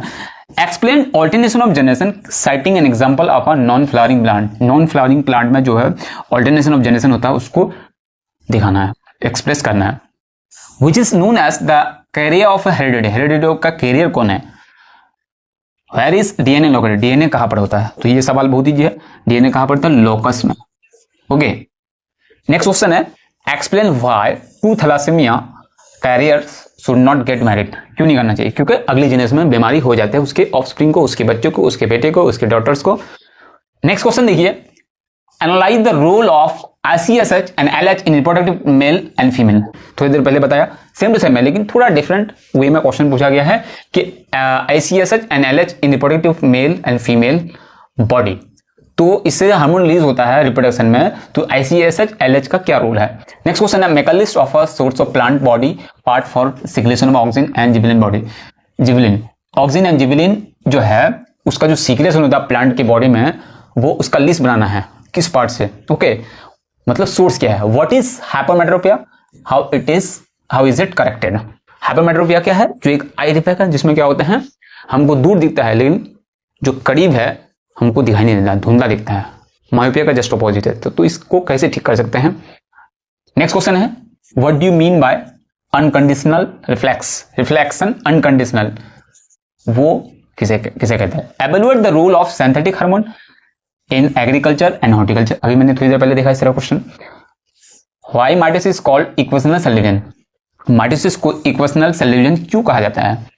Write the characteristics of G1 phase and S1S phase. G1 phase and S1S phase में जो है क्या कैरेक्टर्स देखने को मिलता है। नेक्स्ट क्वेश्चन है, differentiate between autosome and sex chromosome. Sex chromosome and autosome जो होता है, सेक्स क्रोमोसोम दो तरह के क्रोमोसोम है, सेक्स क्रोमोसोम एंड ऑटोसोम। तो इसमें क्या डिफरेंस है। ऑन द फ्लोइंग फीचर्स, कुछ फीचर्स के अकॉर्डिंग लिखना है। क्या फीचर्स है, नेचर कैसे है, नंबर कितना है, कौन कितने नंबर पे है। मैं आप लोगों को बता दूं, ये सेक्स क्रोमोसोम है ये होता है 2, और जो ऑटोसोम है ये होता है 44, तो टोटल तो 46 है। नेक्स्ट क्वेश्चन देखिए, enlist the different stages of human development according to sequential order. तो ह्यूमन डेवलपमेंट के जो अलग अलग फेज हैं, आप लोगों को पता है डेवलपमेंट के 5 फेजेस हैं, तो उनको सीक्वेंसली लिखना पड़ेगा, मतलब सीरियली लिखना पड़ेगा, स्टेप बाय स्टेप लिखना है। नेक्स्ट क्वेश्चन देखिए, what is the name of chromosome which determines the somatic characteristics of an organism. तो कह रहा है कि एक what is the name of chromosome, chromosome का नाम बताना है, विच डिटरमाइन द सोमैटिक कैरेक्टरिस्टिक्स, जो क्या करते हैं बॉडी का जो कैरेक्टर है वो डिटरमाइन करता है, वो तो ऑटोसोम है, अभी हम लोगों ने देखा। In which type of cell division does crossing over the place take place, तो किस सेल डिवीजन में जो है क्रॉसिंग ओवर होता है, मैं आप लोगों को बता दूं वो है मेयोसिस। नेक्स्ट क्वेश्चन देखिए, so through our table how the contrast characters of seed shape and color of cotyledons is expressed in pism, मतलब मटर में जो कैरेक्टर चुने गए थे तो इस टेबल के थ्रू बताना है। जो हेरिडिटी चैप्टर में आप लोगों को मिलेगा 7 कॉन्ट्रास्टिंग कैरेक्टर्स मटर के प्लांट्स में होते हैं जो मेंडल ने अपने एक्सपेरिमेंट के लिए सिलेक्ट किया था, होगे तो वो चार्ट आप लोगों को लिखना है। नेक्स्ट क्वेश्चन है देखिए, what is law of independent adjournment, ये क्या है, ये मेंडल का हेरिडिटी रिलेटेड जो है दूसरे लॉ है। In sundew when an insect comes in contact with leaf the hairs move forwards the insect. एक जो है सनड्यू प्लांट है जिसमें कोई क्या होता है, इंसेक्ट जब उसके लीफ में आते हैं तो वो जो है द हेयर्स मूव फॉरवर्ड। तो एक सनड्यू का इस तरह का प्लांट होता है, तो वो क्या करता है कि जब इस तरह से रहता है, जब उसमें कोई इंसेक्ट आ जाते हैं तो इस तरह से उसमें जो हेयर होता है वो उसको ऐसे करके दबा देता है, एक जानवर की तरह बिहेवियर होते हैं उसको, जिसको इंसेक्टिवोरस प्लांट भी बोलते हैं, वो कीड़ों को खा जाता है उस तरह से जानवरों की तरह। तो वो the insect name the movement, वो कौन सा मूवमेंट है जिसकी वजह से ऐसा हो रहा है। Name one plant which shows locomotion in respond to stimulus, जिसमें लोकोमोशन होता है, जो एक प्लांट है जो लोकोमोशन है, जैसे कि क्लाइमाइडोमोनास वोल्वॉक्स। नेक्स्ट क्वेश्चन देखिए, deficiency of which hormone causes diabetes inspired, diabetes inspired जो है किस हार्मोन की कमी से होता है। Mention the cause of acromegaly. Next question दिया, name 2 hormones secreted from testis and pancreas, pancreas से हार्मोन जो निकलता है वो बताना है, टेस्टिस से कौन निकलता है वो बताना है। Distinguish between mitosis and meiosis based on the following features as directed, कहता है माइटोसिस एंड मियोसिस के बीच जो है डिफरेंस लिखना है, कुछ पॉइंट के बेस पर लिखना है। ओके, वो क्या क्या है, nature of chromosome division, chromosome number division कैसे होता है, number of daughter cell produce, कितने डॉटर सेल प्रोड्यूस होते हैं, ये पैरामीटर 2 मार्क्स है, इसलिए 2 पैरामीटर है।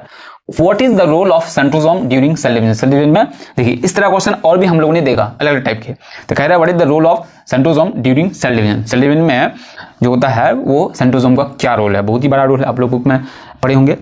With the help of across how sex of offspring of human is determined, किस तरह से sex determination in human होता है, एक क्रॉस के थ्रू आप लोगों को दिखाना है। चलिए नेक्स्ट क्वेश्चन देखिए, discuss the feedback control mechanism of the secretion of TSH and thyroxine, thyroxine और TSH में जो है किस तरह से उसका मैकेनिज्म है फीडबैक कंट्रोल होने का। ओके, तो फीडबैक कंट्रोल आप लोगों को पता है कि जब एक हार्मोन की रिलीज को कंट्रोल किया जाता है दूसरे हार्मोन से तो उसको बोलते हैं feedback control. Okay, describe how synapse plays an important role in impulse transmission, किस तरह से सिनैप्स, एक है सिनैप्स एक है सिनैप्सिस, तो सिनैप्सिस होता है सेल डिवीजन में और सिनैप्स जो है वो है न्यूरॉन के चैप्टर में, ब्रेन के चैप्टर में, किस तरह से जब एक न्यूरॉन के पार्ट दूसरे न्यूरॉन के साथ मिलता है उसको बोलते हैं सिनैप्स। तो ये किस तरह से इंपॉर्टेंट रोल प्ले करते हैं, जो इंपल्स को एक न्यूरॉन से दूसरे न्यूरॉन में ट्रांसमिशन होता है वो किस तरह से होता है।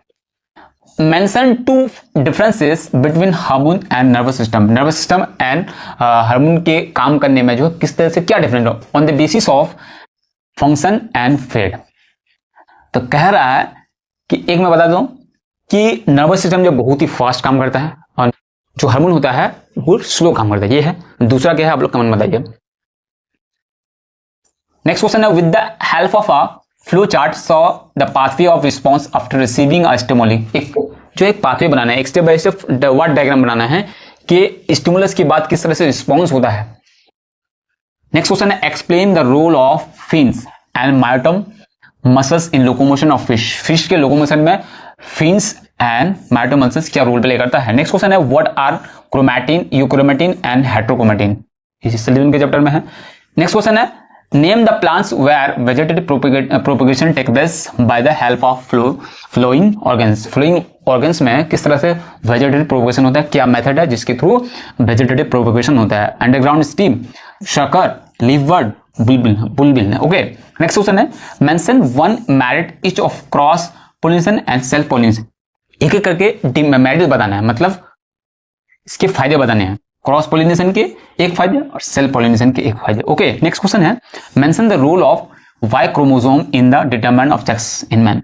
तो वाई क्रोमोसोम बहुत ही रोल प्ले करता है कि अगला जो जनरेशन होंगे वो क्या है, फीमेल होंगे या मेल होंगे, ये वाई क्रोमोसोम डिसाइड करता है, क्योंकि फीमेल में दोनों तो एक्स होते हैं।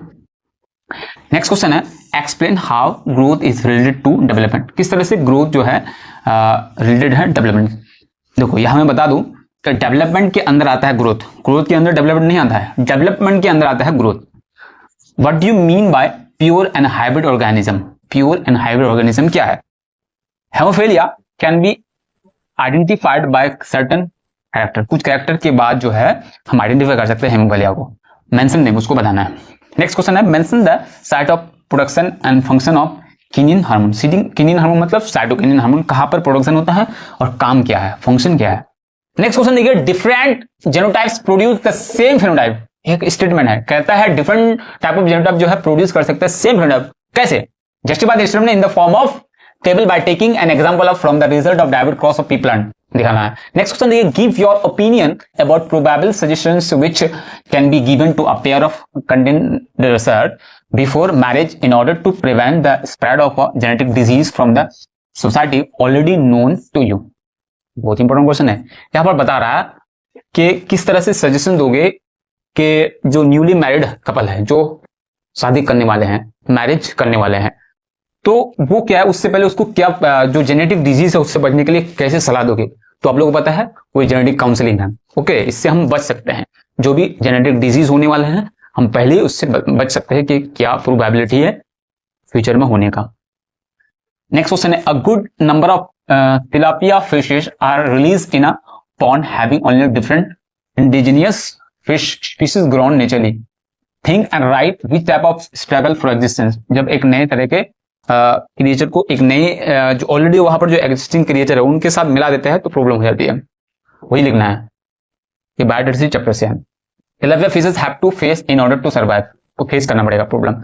Prepare a list of rules air sex of pigeon play to fly in the air. Air में उड़ने के लिए जो क्या रूल होता है, एक लिस्ट बनानी है रोल का, इस चीज का एयर सेक्स जो हवाई थैली होती है किसमें, पिजन में मतलब बर्ड में, तो वो हेल्प होता है किसमें, जैसे कि स्ट्रक्चर एंड फंक्शन बताना किस तरह से होता है, indicating the nature of evolution, किस तरह से एवोल्यूशन हुआ उसमें। नेक्स्ट क्वेश्चन है based on the above two features establish the concept of analogous organ. तो इन दो पॉइंट के बेस पर जो है एनालॉगस ऑर्गन में क्या क्या फीचर्स देखने को मिलता है, with the help of proper example देके बताना है एनालॉगस ऑर्गन का। relate the flowing phenomena with the trend of disturbance in nitrogen cycle resulting from different human activities। तो अलग अलग ह्यूमन एक्टिविटीज में जो होता है डिस्टर्बेंस हो जाता है नाइट्रोजन साइकिल की उसके ट्रेंड में। ओके, नाइट्रोजन साइकिल का जो फ्लो है उसमें जो है क्या होता है, अलग क्या होता है उसमें डिस्टर्बेंस आ जाता है फ्रॉम डिफरेंट ह्यूमन एक्टिविटी, अलग अलग ह्यूमन एक्टिविटीज से। ओके, अब वो क्या क्या प्रॉब्लम देखिए, जैसे global warming, human activities, acidification of soil and water of river lake. Okay, next question है हिल्सा बी पेंगुइन राउल्फिया के जो है assess which are the causes of endangeredness of the above mention organisms. क्या उसको problem होती है, क्या causes है ये सब का एंडेंजर होने का, मतलब खतरे में होने का। नेक्स्ट क्वेश्चन है discuss any two roles of peoples biodiversity register. People's biodiversity register के दो रोल बताना है इन कंजर्विंग लोकल बायोडाइवर्सिटी को बचाने के लिए। नेक्स्ट क्वेश्चन है tabulate any of the 4 activities which are prohibited in sanctuary following the provisions of wild life act. बहुत ही इंपॉर्टेंट क्वेश्चन है। अब जो मैं क्वेश्चन बताने जा रहा हूं ये बहुत ही इंपॉर्टेंट है, यहां तक जो है बहुत ही कम लोग जो है देखते हुए आएंगे। ओके, तो देखते हैं फिर लोगों को पता चलता है कि यहां तक जो है इंपॉर्टेंट क्वेश्चंस क्या क्या है। तो आप लोग अगर यहां से देखते आए हैं तो इसका मतलब आप में पेशेंस है, ताकि यहां से आप लोग कंसिस्टेंटली जो है ये देख पाए और मतलब समझ पाए कि आगे क्या है। ओके, तो देखते हैं क्या इंपॉर्टेंट क्वेश्चन है। Distinguish between the functions of hormone and nervous system on the flowing parameter, इस तरह का क्वेश्चन देंगे। नेचर ऑफ फंक्शन, काम किस तरह करता है, place of function, time span of function, फिर a person can see distant object distinctly but is unable to visualise near object in a parabolic. एक सेंटेंस दिया है कि एक आदमी जो है distance object distinctly but unable to visualise near, जो करीब नहीं देख पाता लेकिन दूर पाता है। प्रेडिक्ट, क्या वो प्रॉब्लम होंगे। Predict would be the probable cause and suggest the corrective measurable measure for such problem. इस तरह के प्रॉब्लम के लिए क्या हम कर सकते हैं। Analyse the role of synthetic plant hormone, synthetic मतलब आर्टिफिशियल हार्मोन, इस तरह के कई क्वेश्चन देखे। In increasing the production and solving the problem weed in agriculture, तो इसका क्या रोल है एग्रीकल्चर में वीड को खत्म करने के लिए, मतलब घास को खत्म करने के लिए, बेकार पौधों को मारने के लिए। LH and ICH control the secretion of hormones of reproductive glands of human body. Human body का जो रिप्रोडक्टिव ग्लैंड है उससे हार्मोन रिलीज होने वाले जो होते हैं LH और ICH, उसको क्या करते हैं, कंट्रोल करते हैं। Just the validity of the statement, इसको प्रूव करना है, मतलब इसके फंक्शन लिखना है। How can you distinguish between mitosis of plant cell and that of animal cell, मतलब plant mitosis and animal mitosis में जो है डिफरेंट क्या है, कि प्लांट में होने वाले माइटोसिस, एनिमल में होने वाले माइटोसिस में क्या डिफरेंट है। On the basis of formation of spindle fiber and the process of cytokinesis. Okay, next question देखिए। Establish the relationship between the formation of Malpighian tumor in human body with the loss of control in the cell cycle। Okay, relationship बताना है कि tumour दो type के होते हैं, malignant tumour और benign tumour. तो इनमें जो मैलिग्नेंट ट्यूमर है इस ह्यूमन बॉडी में जो बनते हैं उसका क्या रिलेशन है, loss of control in cell cycle, cell cycle में जो कंट्रोल है अगर लॉस हो जाए तो। नेक्स्ट क्वेश्चन देखिए। The advantages leaf bud plays significant role in nature, ये अभी क्वेश्चन देखे थोड़ी देर पहले, आप लोग देख सकते हैं। नेक्स्ट क्वेश्चन है, saw with the help of a cross who is more important among parent in determining the sex of their offspring. कौन ज्यादा इंपॉर्टेंट है पेरेंट्स में, मदर या फादर। नेक्स्ट क्वेश्चन देखिए। What is the cause of myopia, how is it corrected, किस तरह से myopia को ठीक कर सकते हैं, इसकी कॉज क्या है। State two importance of features of interface, interface के दो फीचर्स बताना है। Explain why adolescence is considered to be very important phase in human development. Human development जो एडोलेसेंट फेज है, जवानी का जो फेज है, नौजवानी का, ये बहुत ही इंपॉर्टेंट क्यों माना जाता है। तो आप लोगों को पता है ये बहुत ही, क्योंकि बॉडी में जो चेंजेस आते हैं, अलग अलग तरह के डेवलपमेंट जो होती है वो इस फेज में होता है, तो इसलिए। Discuss how genotype and phenotype ratio remains the same in the complete dominance. बहुत ही इंपॉर्टेंट क्वेश्चन है। Discuss how genotype and phenotype ratio remains the same in incomplete dominance. Incomplete dominance में जो है ये जीनोटाइप एंड फिनोटाइप क्या होते हैं, उसकी जो रेशियो है वो सेम रहती है, क्यों। तो सबसे पहले क्वेश्चन नंबर 1 देखिए, 3.1 मतलब 3 का जो है 1 number. Name one artificial hormone and its application in plant body. तो कह रहा है यहां पर एक, तो क्या कह रहा है कि एक आर्टिफिशियल हार्मोन का नाम बताना है जिसका एप्लीकेशन होगा किसमें, इन प्लांट बॉडी। तो आप लोगों को पता है बहुत सारे आर्टिफिशियल हार्मोन है जिसको सिंथेटिक हार्मोन भी कहते हैं। तो सिंथेटिक हार्मोन इसलिए कहते हैं क्योंकि ये जो है अलग अलग चीजें मिलाकर एक नई चीज बनाए थे, इसलिए इसका नाम है सिंथेटिक हार्मोन। जैसे कि एक 2,4-D है, 2,4-D को हम लोग यूज करते हैं क्या करने के लिए, वीड्स को मारने के लिए, मतलब खेतों में उगने वाले जो घास होते हैं, जो अनवांटेड प्लांट्स होते हैं, उनको मारने के लिए हम यूज करते हैं। इस तरह के बहुत सारे सिंथेटिक हार्मोन है, आप लोग कोई भी एक लिख सकते हैं। ओके, तो इसमें 2 मार्क्स मिलेंगे। तो इसमें क्लियरली कंप्लीट सेंटेंस में लिखना पड़ेगा। Next question number 2, write two differences between tropic movement and nastic movement. बहुत ही इंपॉर्टेंट है। क्या कह रहा है कि tropic movement and nastic movement में डिफरेंस बताना है। कितने डिफरेंस लिखने हैं, 2 डिफरेंस, क्योंकि 2 मार्क्स तैयारी करते हैं हर एक एमसीक्यूज। तो मैं एक बता देता हूं, आप लोग दूसरा कमेंट में जरूर बताइएगा कि ट्रॉपिक मूवमेंट जो है ये किसी स्टिमुलस, जिधर से स्टिमुलस मिलता है उधर ही जो है वो मूवमेंट होती है या उसको ऑपोजिट में होती है। लेकिन नेस्टिक में ऐसा नहीं होता है, वो डायरेक्शन का इसमें कोई भी इंपॉर्टेंट नहीं है, कोई भी डिपेंडेंस नहीं है इसमें। ठीक बता दिया। तो आप लोग दूसरा डिफरेंस क्या होगा आप लोग कमेंट में बताइए। क्वेश्चन नंबर 3 देखिए, what is the site of secretion of FSH and right its function. FSH, तो एफएसएच का मतलब क्या है, follicle stimulating hormone, and right its function. तो आप लोगों को पता होगा ये फीमेल बॉडी से जो है रिप्रोड्यूस होते हैं। तो इसका फंक्शन क्या है आप लोग, बहुत ही इजी है, आप लोग कह पाएंगे। ओके, नेक्स्ट क्वेश्चन देखते हैं। क्वेश्चन नंबर 4 देखिए, side N example of the fungus and an animal which propagate through budding. यहां पर क्या है, एक एनिमल का नाम बताना है जिसमें क्या हो रहा है, प्रोपोगेट होता है थ्रू बडिंग, बडिंग के थ्रू उसमें रिप्रोडक्शन होता है। जैसे कि आप लोगों को पता है वो क्या है, वो है ईस्ट। ओके, नेक्स्ट क्वेश्चन है number 5, write two importance of cell cycle. Cell cycle क्या इंपॉर्टेंस है? सेल साइकिल में क्या होता है, एक सेल डिवीजन कंप्लीट होने के बाद दूसरे सेल डिवीजन होने तक जितनी भी तैयारी होती है, जितनी भी प्रिपरेशन होती है, वो सेल साइकिल के दौरान होता है। तो ये इंपॉर्टेंस लिखना है। अब इसी की वजह से अलग अलग जो फेज है वो होता है। ओके, बहुत ईजी है ये क्वेश्चन, तो ये आप लोग समझे होंगे। ये सेल डिवीजन से है। क्वेश्चन नंबर 6 देखिए, which hormone is known as emergency hormone and why.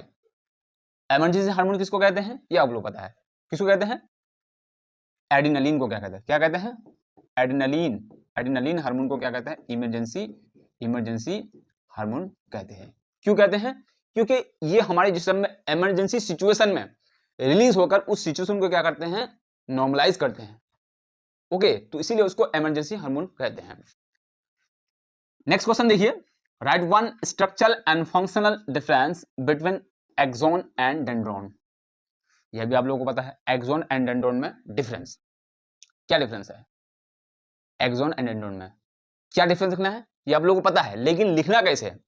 यहां पर जो पहला डिफरेंस लिखना है वो स्ट्रक्चर पर लिखना पड़ेगा। स्ट्रक्चर मतलब उसका बनावट कैसा है, उसकी शेप कैसी है।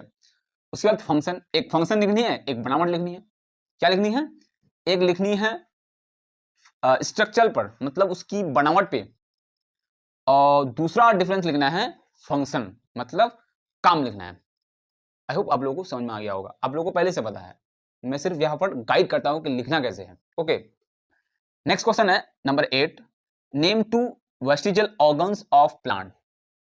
वेस्टिजियल ऑर्गन मतलब क्या होता है? यूजलेस ऑर्गन, जो प्लांट्स में बेकार होते हैं। जैसे मैं एक बता देता हूं, स्टामिनोड्स होता है। तो और एक क्या होगा, आप लोग कमेंट में बताइए। तो यहां पर प्लांट्स का बोला है, तो यहां पर आप लोगों को एनिमल का भी हो सकता है, एनिमल का भी पूछ सकता है, ह्यूमन का भी पूछ सकता है आप लोगों को। ओके, तो आप लोगों को याद रखना है। तो आप लोगों को हिंट्स मिला कैसे क्वेश्चन होता है एमसीक्यूज 2 मार्क्स के। ओके, अब नेक्स्ट क्वेश्चन देखिए, question number 9, what is the causes of colour blindness. Colour blindness के कॉजेज क्या है? तो कलर ब्लाइंडनेस आप लोगों को पता है कि लाइफ साइंस के सिलेबस में जो है 3 जेनेटिक डिजीज है। पहला क्या है? थैलासीमिया, दूसरा क्या है? हेमोफीलिया, और तीसरा क्या है? Colour blindness. तो कलर ब्लाइंडनेस की क्या वजह है, क्या कॉजेज है? ओके, नेक्स्ट क्वेश्चन है नंबर 10, एक्सप्लेन। एक्सप्लेन करना है, क्या एक्सप्लेन करना है? Cross pollination is more important than self pollination. कह रहा है सेल पॉलिनेशन से क्रॉस पॉलिनेशन ज्यादा इंपॉर्टेंट है। क्यों? तो इसके बहुत सारे रीजन है। एक तो ये है कि क्रॉस पॉलिनेशन में जो पैदा होते हैं, जो नए जनरेशन पैदा होता है, वो क्या होता है, ज्यादा फर्टाइल होते हैं, ज्यादा स्ट्रॉन्ग होते हैं। नेक्स्ट क्वेश्चन है 11, व्हाट इज मायोपिया। मायोपिया क्या है? How can it be corrected. Myopia एक क्या है? ये आई डिफेक्ट है। क्या है? एक आई डिफेक्ट है। इसमें क्या होता है, इसमें क्या होता है, इसमें जो है हमें करीब तो साफ दिखता है, लेकिन दूर हमको साफ नहीं दिखता, बल्कि ब्लर दिखता है, धुंधला दिखता है, उसको बोलते हैं मायोपिया। और इसका ऑपोजिट में होता है हाइपरमेट्रोपिया, जिसमें क्या होता है, करीब जो है साफ नहीं दिखता, ब्लर दिखता है, लेकिन दूर जो हम लोग को क्लियरली दिखता है। ओके, तो आप लोगों को पता है ये कैसे इसको सही किया जा सकता है। तो उसमें चश्मा यूज करना पड़ेगा। कौन सा लेंस का? कॉनकेव लेंस का। और हाइपरमेट्रोपिया को ठीक करने के लिए कॉन्वेक्स वाला चश्मा यूज करना पड़ेगा। तो आप लोग को यहां पर मैंने बताया मायोपिया का, तो आप लोग को पूछा जा सकता है हाइपरमेट्रोपिया क्या है, उसके बाद उसको कैसे ठीक कर सकते हैं। बहुत इंपॉर्टेंट क्वेश्चन है, और ये चैप्टर 1 से है। नेक्स्ट क्वेश्चन है 12, what is ammonification, name and ammonifying bacteria. तो व्हाट इज अमोनिफिकेशन? अमोनिफिकेशन मतलब क्या है?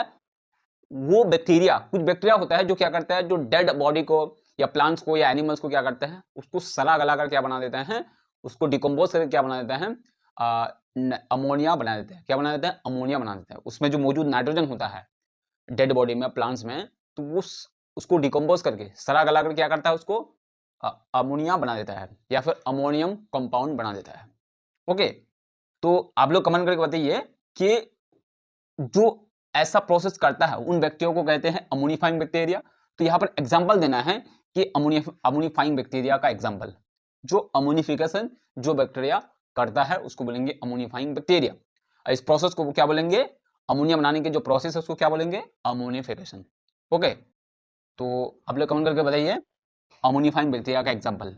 ये आप लोगों को कहाँ मिलेगा, मैं हिंट्स दे देता हूँ, ये मिलेगा नाइट्रोजन साइकिल, जो चैप्टर 5 का जो है फर्स्ट पार्ट है। ओके, नेक्स्ट क्वेश्चन है 13, mention 2 reasons behind Mendel success. बहुत इजी क्वेश्चन है, मेंडल सक्सेस के 2 रीजन बताना है। एक तो बहुत सारे रीजन है इसके, तो मैं आसान रीजन से बता देता हूं। वो क्या है, इसने अपने एक्सपेरिमेंट के लिए क्या है, सही प्लान को चूज किया था। वो प्लान क्या है, पी प्लान। क्लियर। अब और एक बहुत सारा है, दूसरा ये है कि उसने जो भी एक्सपेरिमेंट किया उस एक्सपेरिमेंट का जो है सही डिटेल्स उसने रिकॉर्ड रखा, जिससे उसको कंक्लूजन ड्रॉ करने में, अपने रिजल्ट को एक्सप्रेस करने के लिए, अपने कंक्लूजन को ड्रॉ करने के लिए उसको बाद में बहुत ही हेल्पफुल साबित हुई। ओके, तो बहुत सारे रीजन है। और मर्डर का प्लान जो वो चूज किया था उसमें बहुत सारे ऐसे कैरेक्टर थे जो एक्सपेरिमेंट के लिए बहुत ही यूजफुल था। ये भी रीजन हो सकता है। तो मैं 3 बताया, तो और भी बुक्स में होंगे। तो ये लॉन्ग क्वेश्चंस में भी पूछा जा सकता है। ओके, वहां पर 3 पूछा जा सकता है, 3 रीजंस, या 2 मार्क्स के है तो कितना 2 पॉइंट एक्सप्रेस करना है। नेक्स्ट क्वेश्चन देखिए 14, right Mendel's concept of dominance. Dominance का जो मेंडल का कॉन्सेप्ट है वो क्या है, मेंडल कॉन्सेप्ट ऑफ डोमिनेंस, जिसने जेनेटिक रिलेटेड, जिसको फादर ऑफ जेनेटिक्स भी कहते हैं, जेनेटिक्स में इसने बहुत सारी चीजें इंक्लूड किया। इसकी वजह से वो जेनेटिक जो है साइंस है वो फॉर्म हुई। क्वेश्चन नंबर 15 देखिए, व्हाट इज यूट्रोफिकेशन। यूट्रोफिकेशन क्या है, ये आप लोगों को मिलेगा, कहां मिलेगा, वाटर पोल्यूशन। वाटर पोल्यूशन में मिलेगा, कहां मिलेगा, वाटर पोल्यूशन में आप लोगों को मिलेगा। उसमें क्या है कि व्हाट इज यूट्रोफिकेशन। यूट्रोफिकेशन क्या है, जब कोई तालाब में, कोई झील में, कोई लेक्स में, कोई पॉन्ड्स में, तो क्या होता है, जब केमिकल्स जैसे कि केमिकल फर्टिलाइजर और अलग अलग चीजें केमिकल्स, तो वहां पर जब उस पानी में जमा हो जाता है तो एक तरह का प्लांट जो है जिसको एल्गी बोलते हैं, क्या बोलते हैं, एल्गी। तो एल्गी पूरे तालाब को जो है ढक लेता है और पूरे ऑक्सीजन को जो है सॉक कर लेता है, एब्जॉर्ब कर लेता है, और बाकी एनिमल्स के लिए, बाकी ऑर्गेनिजम्स के लिए जो है वहां पर ऑक्सीजन बचता ही नहीं है। तो ये पूरी तरह से जो एल्गी ढक लेता है तालाब को, उस प्रोसेस को बोलेंगे, क्या बोलेंगे, यूट्रिफिकेशन। ये किसकी वजह से हो रहा है, वाटर पोल्यूशन की वजह से हो रहा है। Next question number 16, what is biodiversity. ये आप लोगों को पता है चैप्टर 5 में है। चैप्टर 5 जो है पूरे बायोडाइवर्सिटी पर बेस्ड है। तो बायोडाइवर्सिटी क्या है, name two biodiversity hotspot found in India. तो टोटल वर्ल्ड ओवर में जो है 34 बायोडाइवर्सिटी हॉटस्पॉट है, इंडिया में अकेले जो है 4 है। तो उनमें से यहाँ पर बोला है कि name two biodiversity hotspots found in India. India में 4 है, उनमें से 2 का नाम आप लोगों को बताना है। क्लियर। अब लास्ट क्वेश्चन, क्वेश्चन नंबर 17 देखिए, what is excessive conservation, give examples. तो आप लोगों को पता है कि कंजर्वेशन, एक्सेसिव कंजर्वेशन क्या है, बायोडाइवर्सिटी को कंजर्व करने का 2 तरीका है, one is in situ conservation and second is excessive conservation. तो यहाँ पर कह रहा है कि एक्सेसिव कंजर्वेशन क्या है। एक्सेसिव कंजर्वेशन वो है जब एनिमल्स को, प्लांट्स को, उनकी जो नेचुरल हैबिटेट है वहां से हटाकर आर्टिफिशियल हैबिटेट में उसको देखभाल करते हैं, उनको मतलब प्रोपेगेट करते हैं और उसको क्या करते हैं, कंजर्व करते हैं। तो उस तरीकों को बोलेंगे क्या है, एक्सेसिव कंजर्वेशन। उसका एग्जांपल है जैसे कि जू, ओके, क्रायो प्रिजर्वेशन। तो आई होप आप लोगों को समझ में आ गया होगा। तो चलिए शुरू करते हैं। देखिए क्वेश्चन नंबर 1 है, ज्यादा टाइम नहीं लेंगे क्योंकि आप लोगों को बताना जरूरी है, इसलिए मैंने बताया। तो यहां पर देखिए, distinguish between DNA and RNA based on the following features. देखिए पहला क्वेश्चन वही डिफिकल्ट, क्या कह रहा है कि आप लोगों को पता है कि डीएनए एंड आरएनए में जो डिफरेंस है बहुत ही आप लोगों को इजी, आप लोगों को पता है। लेकिन यहां गड़बड़ क्या है, कुछ फीचर दिए गए हैं, उस फीचर के या फिर उस पैरामीटर्स के अकॉर्डिंग आप लोगों को डिफरेंट लिखना है। ऐसे जो आप लोगों को कुछ भी उठ के नहीं लिख देना है, समझ के लिखना है। यहां पर क्या बोला है, पिरिमिडियन बेस 5 सिग शुगर। तो इसका मतलब क्या है, उसमें नाइट्रोजन बेस पाए जाते हैं, तो उस बेस पर लिखना है कि डीएनए में कौन सा नाइट्रोजन बेस होता है, आरएनए में कौन सा नाइट्रोजन बेस होता है, उसके बेस पर लिखना है। जैसे कि मैं आप लोगों को बता देता हूं, आप लोगों को पता होगा, फिर मैं बता देता हूं वो क्या है कि डीएनए में जो है 4 नाइट्रोजन बेस में से 3 तो सेम होता है, लेकिन क्या थायमिन जो है डीएनए में होता है। कहां पर होता है? डीएनए में, लेकिन आरएनए में नहीं होता है। आरएनए में यूरासिल होता है जो डीएनए में नहीं होता है। तो देखिए समझ में आ गया ना, ऐसे ही समझना है एग्जाम में भी। अब शुगर देखिए, आप लोगों को पता है कौन सा शुगर है उसमें? डीएनए में डीऑक्सीराइबोस शुगर है और आरएनए में राइबोस शुगर है। आई होप क्वेश्चन क्लियर हो गया। नेक्स्ट क्वेश्चन देखिए 2, the adventitious leaf bud plays significant role in natural vegetative propagation of plant. देखिए इस तरह क्वेश्चन नहीं देंगे आप लोगों को बुक में, यहाँ पर एक स्टेटमेंट है। क्या है देखिए, एडवेंटिशियस लीफ बर्ड प्लेस एक तरह का बर्ड है, रिप्रोडक्शन का एक मेथड है प्लांट में, तो वो बहुत ही सिग्निफिकेंट रोल प्ले करता है इन नेचुरल वेजिटेटिव प्रोपगेशन में प्लांट का। अब देखिए क्वेश्चन क्या कह रहा है, अभी क्वेश्चन नहीं हुआ है। Evaluate the validity of the statement with proper example, example भी देना है। अब ये किस तरह का होता है? एडवेंटिशियस जो लीफ बर्ड होता है, इसमें क्या हो रहा है कि एक पौधा है जिसमें क्या होता है, एक पत्ता, बड़ा सा पत्ता के चारों तरफ छोटे छोटे बर्ड्स निकलता है। वो बर्ड्स जब एक छोटा सा पौधा बन जाता है तो उससे अलग हो जाता है, अलग होकर फिर नया पौधा बन जाता है। इसी को बोलते हैं adventitious bird leaf bird. Okay, तो ये किस में होता है? ये होता है ब्रायोफाइलम में। किस में होता है? ब्रायोफाइलम। तो कंप्लीट सेंटेंस में लिखना है। नेक्स्ट क्वेश्चन देखिए, question number 3, right the names of the different refractive medium eyeball in proper sequence. Proper sequence में लिखना है कि आईबॉल में जो है होता है, हम लोग जो देख पाते हैं या फिर लाइट जो हमारे आंख में जाती है, इंटर करती है, वो उसका सीक्वेंस क्या है? सबसे पहले कहा, उसके बाद कहा, उसके बाद कहा, उसके बाद कहा, तब हम लोग देख पाते हैं। तो उसका सीक्वेंस क्या है? तो देखिए मैं सीक्वेंस लिख देता हूं। तो आप लोगों को पता होगा सबसे पहले लिखना है कॉर्निया। ओके, उसके बाद कॉर्निया से कहा जाना है, लाइट कहा जाएगी एक्यूस ह्यूमर। एक्यूस ह्यूमर उसके बाद क्या है? लेंस। आप लोगों को पता है लेंस। उसके बाद क्या होगा? वर्टियस ह्यूमर। ओके, आप लोग समझ लीजिए। सबसे पहले क्या होगा? कॉर्निया, उसके बाद क्या हो गया? उसके बाद क्या होगा? एक्यूस ह्यूमर, उसके बाद क्या होगा? लेंस, उसके बाद क्या होगा? वर्टियस ह्यूमर। तो ये है सीक्वेंस। तो आप लोग शॉर्ट में कैसे याद रखना है? CALV। Okay, C for cornea, A for aqueous humour और L for lens, V for वर्टियस ह्यूमर। आई होप आप लोगों को समझ में आ गया होगा। तो इस तरह से एग्जाम में पूछा जा सकता है, बहुत ही डिफरेंट वे में पूछा गया है, तो तभी 2 मार्क्स मिलेगा, ऐसे 2 मार्क्स इजीली नहीं मिलेगा आप लोगों को। नेक्स्ट क्वेश्चन देखिए, question number 4, a person can see distant objects distinctly but it is unable to visualise near objects in a perfect वे।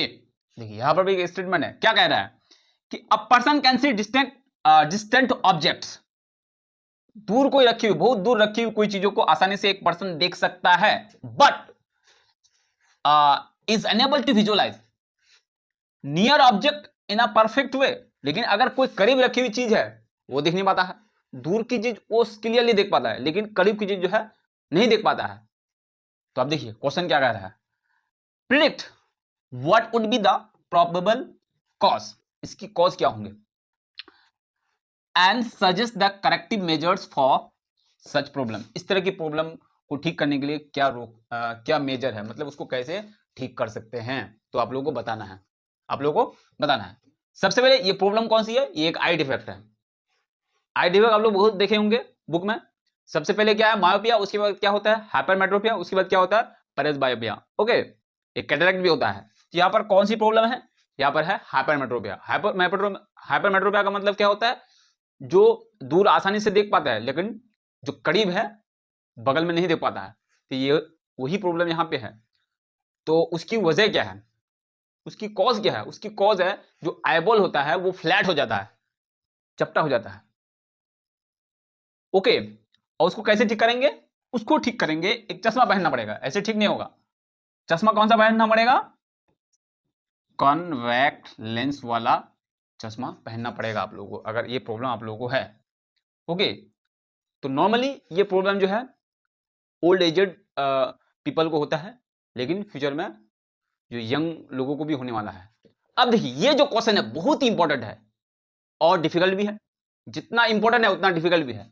तो देखिए 2 मार्क्स आप लोगों को इजीली नहीं मिलेगा। यहां पर देखिए, identify the stages of karyokinesis of mitotic cell division depending on the following features. कुछ फीचर दिए गए हैं और कहा जा रहा है कि स्टेजेस ऑफ कैरियोकाइनेसिस के जो है 4 स्टेजेस है। आप लोगों को पता होगा क्या क्या है वो?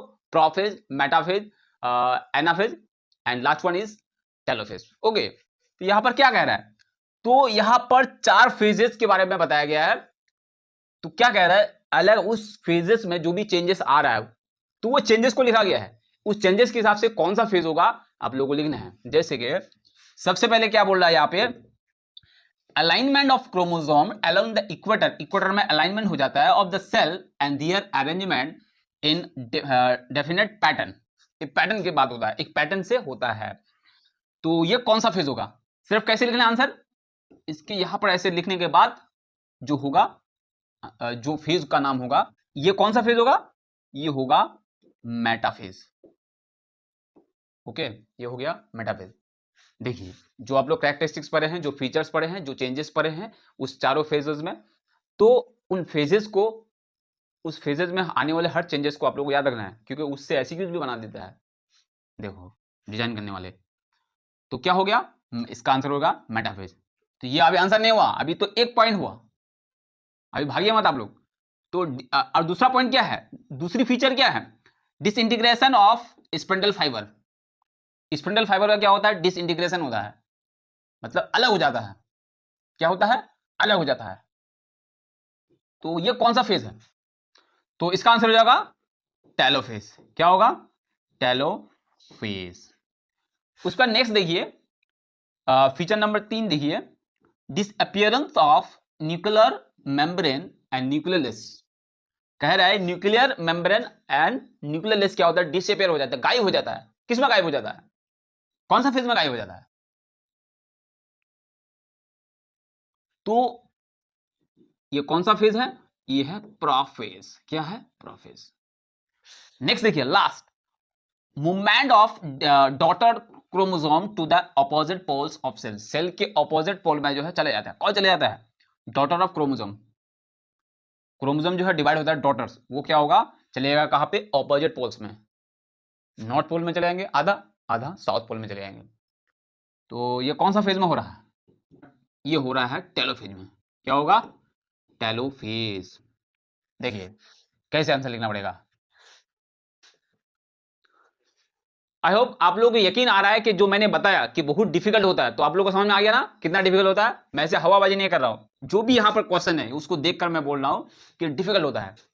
अब ऐसा नहीं कि डिफिकल्ट है तो आप लोग करेंगे नहीं, डिफिकल्ट जब कोई चीज तब डिफिकल्ट होती है जब उसको समझ नहीं आता, जब समझ लेते हैं तो वो आसान हो जाता है। अब देखिए, अब जैसे आप लोग साइकिल चलाना सीख लिए, तो साइकिल चलाना ईजी है आप लोगों के लिए, अगर जो नहीं सीखा उनके लिए क्या है, बहुत मुश्किल है। तो वैसे ही बात है ये भी।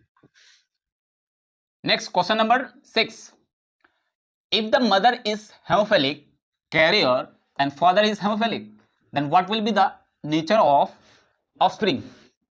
क्या कह रहा है कि आप लोग पढ़े होंगे 3 जेनेटिक डिजीज हैं, एक चैप्टर है कॉमन जेनेटिक डिजीज, तो आप लोग पढ़े होंगे। तो उनमें जो बीमारी है, उनमें से एक बीमारी यहां पर दिया है हेमोफीलिया। तो जिनको हेमोफीलिया होता है उसको हेमोफिलिक बोलते हैं। तो क्या कह रहा है, देखिए मदर जो है वो हेमोफिलिक कैरियर है, मतलब बीमारी उनमें नहीं है लेकिन वो बीमारी अगली जनरेशन में ट्रांसफर करेंगे। ओके, तो उसको कैरियर बोलते हैं। एंड फादर इज हेमोफिलिक, और फादर क्या है, हेमोफिलिक। तो कह रहा है इनसे जो बच्चे पैदा होंगे, ऑफस्प्रिंग जिनको बोलेंगे, उनके जो नेक्स्ट जनरेशन पैदा होंगे उनको बोलेंगे, क्या बोलेंगे, ऑफस्प्रिंग। वो जो पैदा होंगे वो किस तरह का पैदा होंगे, उसकी नेचर क्या होगी।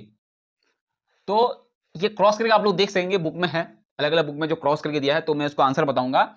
तो क्या आंसर होगा, कह रहा है कि 50% जो सन है, उनमें जितने बेटे होंगे उनमें से 50% सन्स क्या होंगे, 4 में से अगर देखा जाए तो दो अगर बेटा है तो कह रहा है तो 50% सन क्या होंगे, हेमोफिलिया होंगे।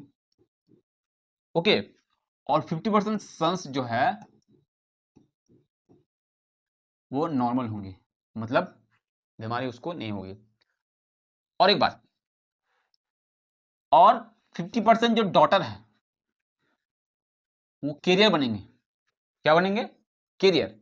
और 50% जो है डॉटर क्या बनेंगे, नॉर्मल। तो एक चीज आप लोग याद रखना कि इस बीमारी में, हेमोफिलिया कलर ब्लाइंडनेस बीमारी में, हमेशा जो फीमेल होते हैं वो कैरियर होते हैं। ओके, तो देखिए बीमारी हुई नहीं है डॉटर को, एक तो कैरियर बने और दूसरा नॉर्मल। तो ये आप लोगों को लिखना है क्रॉस करके, तो मैं यहां पर आप लोगों को बता दिया। उसके बाद नेक्स्ट क्वेश्चन देखिए, ये भी डिफिकल्ट क्वेश्चन है। List the names of hormones related to following functions. यहां पर क्या कह रहा है कि 4 फंक्शन दिए गए हैं। कितना? 4 फंक्शन दिए गए हैं। उन 4 फंक्शंस आप लोग को पढ़ना है। उसके बाद वो कौन सा हार्मोन वो फंक्शन करता है वो आप लोग को बताना है। तो सबसे पहले आप लोग देख पा रहे हैं regulation of sugar level in blood. Blood में शुगर लेवल को क्या करता है? मैनेज करता है, कंट्रोल करता है। तो आप लोग को पता होगा इनमें 2 हार्मोन आते हैं, एक है इंसुलिन और एक है क्या? ग्लूकागोन। ओके, तो इंसुलिन क्या करता है? जब खून में ग्लूकोज की मिकदार बढ़ जाती है तो इंसुलिन क्या करता है? उसको कम करता है। उसका ऑपोजिट में क्या करता है? ग्लूकागोन। जब खून में ग्लूकोज की मिकदार जो है कम हो जाती है तो ग्लूकागोन उसको बढ़ा देता है, इंक्रीज कर देता है। तो इसका मतलब ये दोनों ही उसको मैनेज करता है, रेगुलेट करता है। तो देखिए सिर्फ कैसे करना है, ये लाइन लिख देना है। इस लाइन के सामने आप लोगों को इन 2 हार्मोन का नाम लिख देना है, कुछ भी नहीं करना है। और हो गया। अब देखिए नेक्स्ट पॉइंट देखिए, stimulation for the secretion of hormones from thyroid gland. तो थायराइड ग्लैंड में जो हार्मोन रिलीज होता है उस हार्मोन को रिलीज कराने के लिए कौन उकसाता है? उसको उकसाता कौन है कि निकालो हार्मोन, निकालो हार्मोन, निकालो हार्मोन, रिलीज करो। कौन कहता है?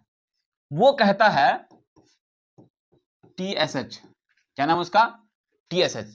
TSH means thyroid stimulating hormone. Okay, आप लोग कमेंट में बताइए थायराइड ग्लैंड से कौन सा हार्मोन रिलीज होता है? कमेंट करके आप लोग बताइए फटाफट। नेक्स्ट पॉइंट देखिए, causing the growth of corpus luteum. Corpus luteum क्या है? ये फीमेल रिप्रोडक्टिव ऑर्गन के पार्ट्स है। एंड स्टिमुलेटिंग द सीक्रेशन, और वो कौन सा हार्मोन है जो ग्रोथ करता है कॉर्पस लिटियम को? और एक काम करता है, stimulating the secretion of progesterone. Progesterone किससे खारिज होता है? फीमेल रिप्रोडक्टिव ऑर्गन से खारिज होता है, रिलीज होता है, सीक्रेट होता है। Okay, hormone in the female body. तो कौन है वो है LH। क्या है वो? LH। LH means luteinizing hormone. आई होप आप लोगों को समझ में आ रहा है क्वेश्चन। अब बताइए डिफिकल्ट है ना इजी है? इजी है क्योंकि अभी समझ पाए इसको। अब नेक्स्ट पॉइंट देखिए, increasing blood pressure due to anxiety. Anxiety जब हो जाता है उस वक्त हमारे बॉडी में जो है ब्लड प्रेशर इंक्रीज हो जाता है। कौन हार्मोन कराता है ऐसा? वो करता है एड्रेनलिन। यहां पर आप लोग कॉर्टिसोल भी लिख सकते हो। क्या लिख सकते हो? कॉर्टिसोल। कॉर्टिसोल। ओके, जब हम लोग बहुत ही ज्यादा एंजाइटी डिप्रेशन हो जाता है तो ये क्या करता है? ये करता है उसको ब्लड प्रेशर को इंक्रीज कर देता है, बढ़ा देता है, ताकि उस एंजाइटी का फेस कर पाए हम लोग।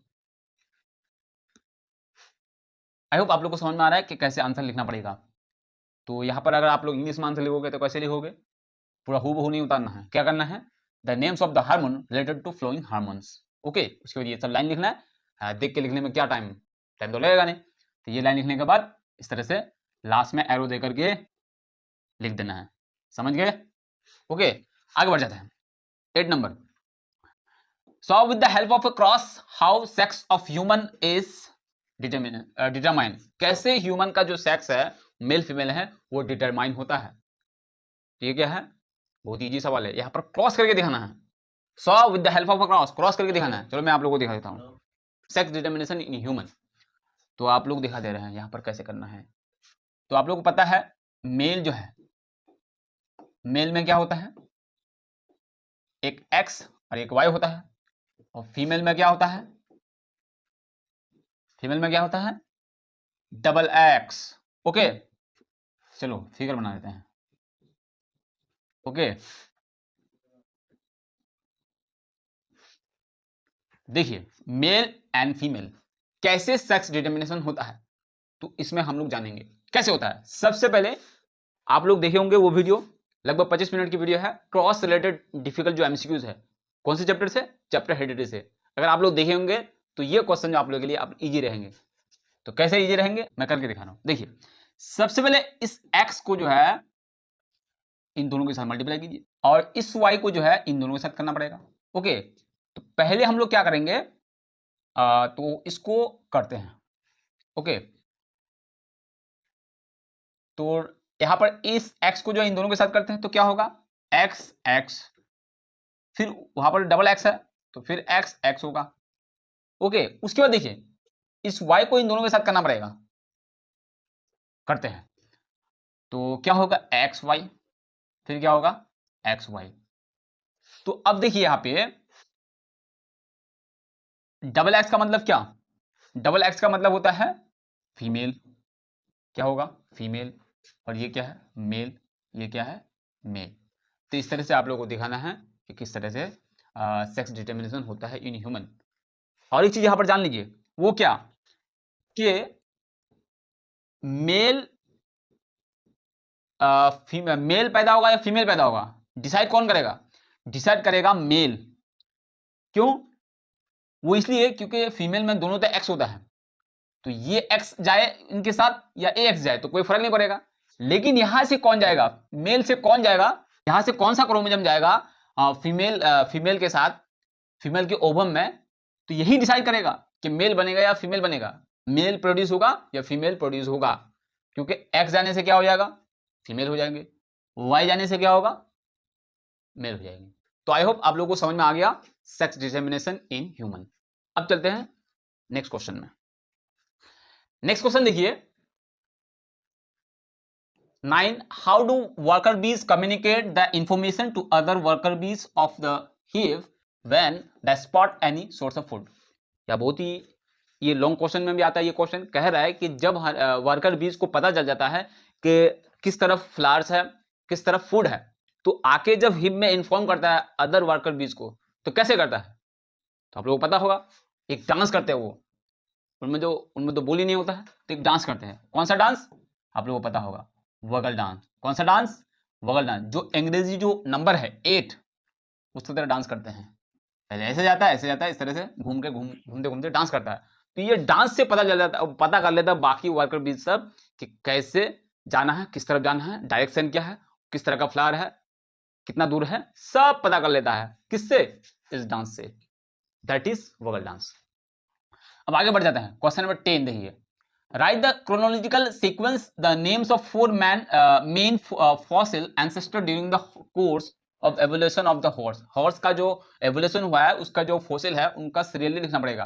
तो आप लोगों को पता है सबसे पहले क्या है ह्यूपस, उसके बाद क्या है मेसोहिपस, उसके बाद क्या है मेरिकहिपस, उसके बाद क्या है प्लायोहिपस, उसके बाद क्या है इक्वस। ओके, तो इस तरह से सीक्वेंस में लिखना है। सबसे पहले क्या है ह्यूपस, उसके बाद मेसोहिपस, उसके बाद क्या है मेरिकहिपस, उसके बाद क्या है प्लायोहिपस, उसके बाद क्या है इक्वस।